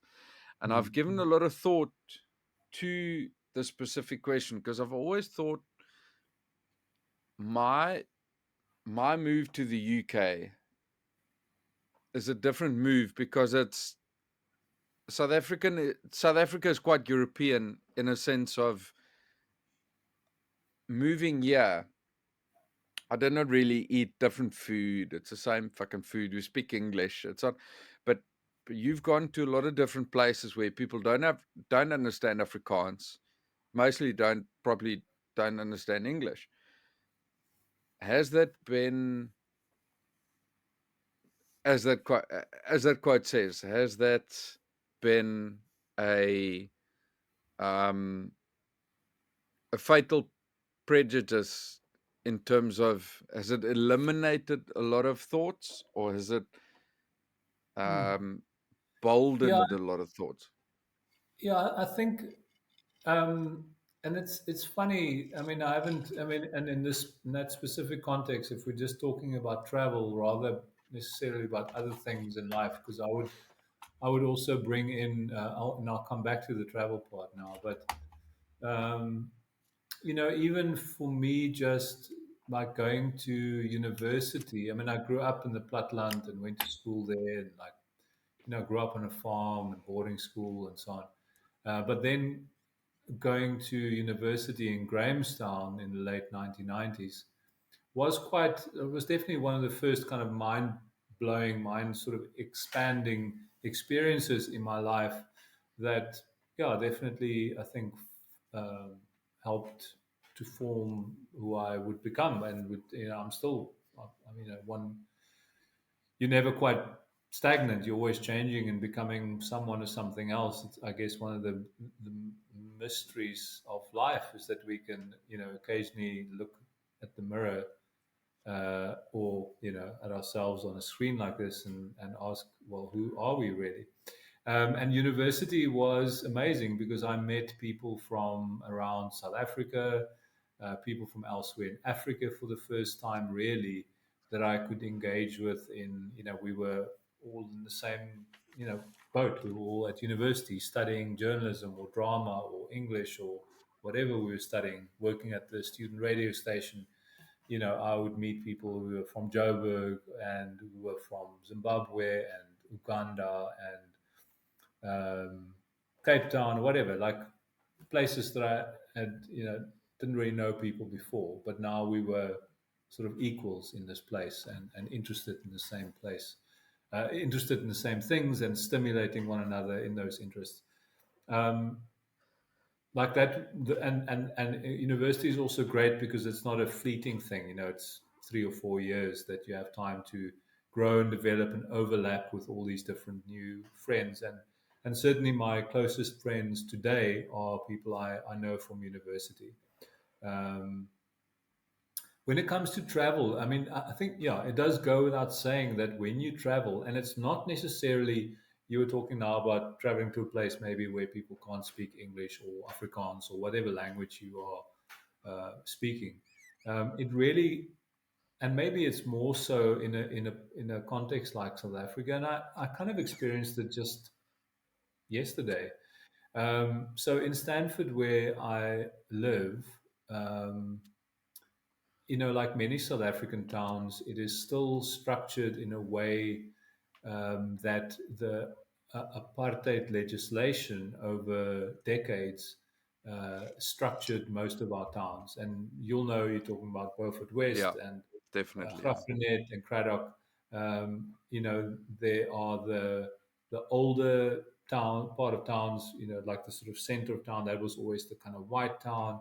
You'd have a township over here and a township over there, and the one would be the black township and one the colored township, or a township at least. And there was a divide between those two parts of town. And even though obviously today in South Africa as a democracy, you have, black people live where they want, and like whatever, you can stay where you. But the structure of those towns is still like that in South Africa, and our cities are largely still like that as well. And that divide would obviously would often be something quite it'll be a road or a railway very often. Or Mm. in the case of Stanford, it's a flay. There's a flay that cuts through town, and the side of town where I'm sitting now is like most people in the houses around me are white, and on the other side of the flay, most people are black and a bit are coloured, and a bit further up on that side, most people are black, and that's the part that I went to yesterday. There's a couple who do some informal gardening work at the house that I usually stay in, the one that was flooded. And we worked there yesterday, moving some stuff around, packing stuff in boxes, doing some gardening and so on. And this couple, they are from Malawi. And Stanford, for some or other reason, happens to have quite a large population of Malawians who have moved to South Africa and ended up in Stanford, maybe through a friend of a friend, and they work here. They are often employed uh, as like gardeners or whatever. They work in town. So yesterday, and there's a whole lot of in this flood that I just went through. Like there's a whole lot of damaged electronics and stuff that I needed to claim from insurance, like whatever, whether it's like a CD player or a PA system. I had an old PA system that my band used that was damaged, like it was wet and full of mud and whatever. Um, but this one Malawian guy in his story, he was like, he had his eye on this damaged PA system. And I said, well, whatever, you can have it. The insurance is paid out. I'm going to buy a new PA system. This is probably ruined. So yesterday we sort of cleaned it up a bit and packed it in black bags, and I gave them a lift to their home. And it was actually the first time I'd been to their home, even though we've interacted on and off occasionally for 2 years. But their house is literally on the other side of town from where I live. And it's not far, it's just 2 kilometers, almost in a straight road. I can drive out of the part of town where I live, sort of swing around the flay, continue on the other side, go straight up to um, where, houses are small, lots of people live together. It's often a house that's put together using corrugated iron sheets. Mm. It's not formal housing, as you would call it. But he and several other Malawians share this house and live together there, and I dropped them off there. And I thought about this again yesterday, and it's not obviously the first time I've been in the township. I mean, I live in South Africa. Um, we see different parts of society all the time, but in Stanford specifically, I've had no reason to venture there before until yesterday when I gave them a lift and they had all this extra stuff to carry. That was obviously easier just because I have a car, and that just crossing that little line. There's no gate there. Nothing's keeping me from going there or keeping them from coming here. Obviously not. But and it's not that I'm ignorant of the situation and the conditions in which people live there, but just going there and seeing where they stay and driving slowly there and back through the rest of the neighborhood provides me with a better and more balanced idea of other people who I don't necessarily always know by name, but I see them sitting on the corner opposite the coffee shop in the Mm. morning waiting for jobs. They just want to do some sort of informal work for the day workers, whether that's painting or gardening or whatever it might be. But seeing where they live gives me a better idea of the conditions and their reality really. And the same obviously applies for going to a much more distant, exotic place, whether that's going to Zambia somewhere or Tanzania or um, years ago, I went to West Africa only once, really, Mali and Senegal, places like that. Um, that just and it's a place that, and especially I think when you go to a foreign country, not necessarily a different continent. I mean, there's so much to see in Africa that I've not seen before, that I would like to see, and countries I would like to visit. But just to be able to almost like color in another country, if you say Mali as a good example, and Mali is not very safe to visit right now. It was safer to visit when I was there in about 2006. But it means that when you hear that name, Mali or Nepal or Galapagos Islands or whatever it is, when you hear that name on the news or you see it somewhere, it means more to you. You understand something more about it because you have been there. You've seen something of it. You're not an expert on it. And I'm not an expert on Mali just because I've been there once. But I would love to go there again, mind you. But it just gives you a small little kinship, and it might only be from your side, but you have a little connection to it. And the more you travel, and the more of those little connections that you can string together, I'm not going to say it necessarily makes the world a better place, but I do think it makes you a better person. Mm. I'm not saying that you can also be a good person by staying at home and just being aware of what happens around you in your own home city or hometown. But in a way, travel makes it easier because it forces you, or you force yourself out of your comfort zone. You get in your car and you drive out of your town. You enter another town, another province, another country. Get in a plane, disembark somewhere else, and explore a whole new country or continent. And that kind of forces you to uh, uh, engage with something that is uh, uh, uh, foreign. You can't understand the language. You get a menu and you don't know what it says, and you are therefore forced to, whether that's by using sort of clumsy sign language, to ask, what is this thing that I'm going to eat? And you might think you're eating, you're ordering something with chicken in it, and it comes, through as aubergine or whatever it might be. But that's how Scorpion. you learn. Sevier, Scorpion. scorpion. I remember there was a great. This was I mentioned earlier that I spent 2003 working in South Korea in Seoul doing Mm. English teaching. I mean, I always joke about it. Actually, there's a Buck Fever Underground album we brought out shortly after that. It was called TEFL. Now, you know the abbreviation TEFL, TEFL, is teaching Teaching English. English as a foreign But language. Yeah. we made an album called Teaching Afrikaans as a Foreign Language after that, as a kind of tongue-in-cheek joke. But one of the things I remember about that trip was flying out of South Africa. I think it was basically New Year's Eve when I flew out, um, and landing. I think we landed from Johannesburg in Hong Kong, and then from there we flew on to Seoul. But we changed planes in Hong Kong. I had to catch a different connecting flight to continue on to Seoul. And so I can't remember which airline it was, but let's say I flew South African Airways to Hong Kong. So that was fairly familiar. I'd, been on an international flight before and like whatever. Um, but once I got onto a Cathay Pacific or whatever it was from Hong Kong to Seoul, and it was meal time, and they brought your little airplane meal in the box, but instead of the little plastic knife and fork, it was chopsticks. Oh, And that's when I realized, okay, I'm going to a very different part of the world, we're not and in Craddock anymore. we are in fact not in Craddock anymore. And I will have to figure out very quickly, because at that point in my life I did not know how to eat with chopsticks. I now do. And I can't remember how I ate that meal, with difficulty, I suppose. But I'd signed up for a year in South Korea. I was going to have to learn how to eat with chopsticks, and that is certainly a fine skill right up there with touch typing that I've learned in my life that I think is very useful. Um, and So you kind of force yourself into that situation, and that's what's cool about travel, is that you're there now. You can't now say, oh, bring me a fork.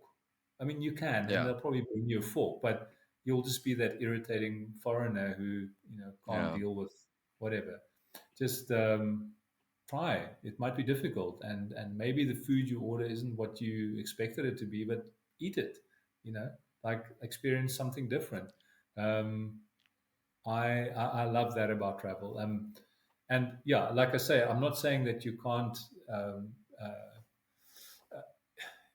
enjoy those. you can stay home and also be that person who understands another culture and understands another part of the world. But travel certainly makes it easier. It's a privilege, a hell of a privilege to travel. Mm, Most people will definitely. never have the money or the time in their entire lives to travel to another country or another continent for purposes of vacation, for exploring. It is a huge, huge privilege. So I think when you do that, you know, like immerse yourself in it, like really kind of give yourself over to that experience, and yeah, like enjoy it, like soak it up. I think the last question, not I think, I know, the last question that I want to ask, where does toast come from? Why do we call you toast? You know, I wish it was a fun, exciting story, but it really isn't. It's a childhood nickname, really, that my older brother. I have an older brother and a younger sister, and my brother at some point started calling me Toast because he said, and I must have been about 9 or 10 years old at the time, thereabouts, that I wasn't pronouncing the word toast properly. Because when you grow up Afrikaans, as obviously we did, you know, there's an Afrikaans word for toast, it's roosterbrood, but no Afrikaans people say roosterbrood because it's a long, boring word and toast is easier. But I think when you grow up Afrikaans, you say toast because you don't even Hmm. know it's an English word. So you almost pronounce toast as if it's an Afrikaans word because that's what everyone around you calls toast, toast. So he started calling me Toast, and it was a nickname that stuck. And his friends called me that, and my friends called me that, and never bothered me. And it's always been useful as a writing name because it's easier to remember and write, and it's been very useful to me in my life. Okay, well, that's a quick and easy explanation. Toast, before load shedding catches us, thank you very Yeah, much. we have 1 minute to load shedding. I've brought my torch so long. Yeah, sorry, the internet connection will cut off when Okay. the power goes off. I haven't got it directly connected to a battery.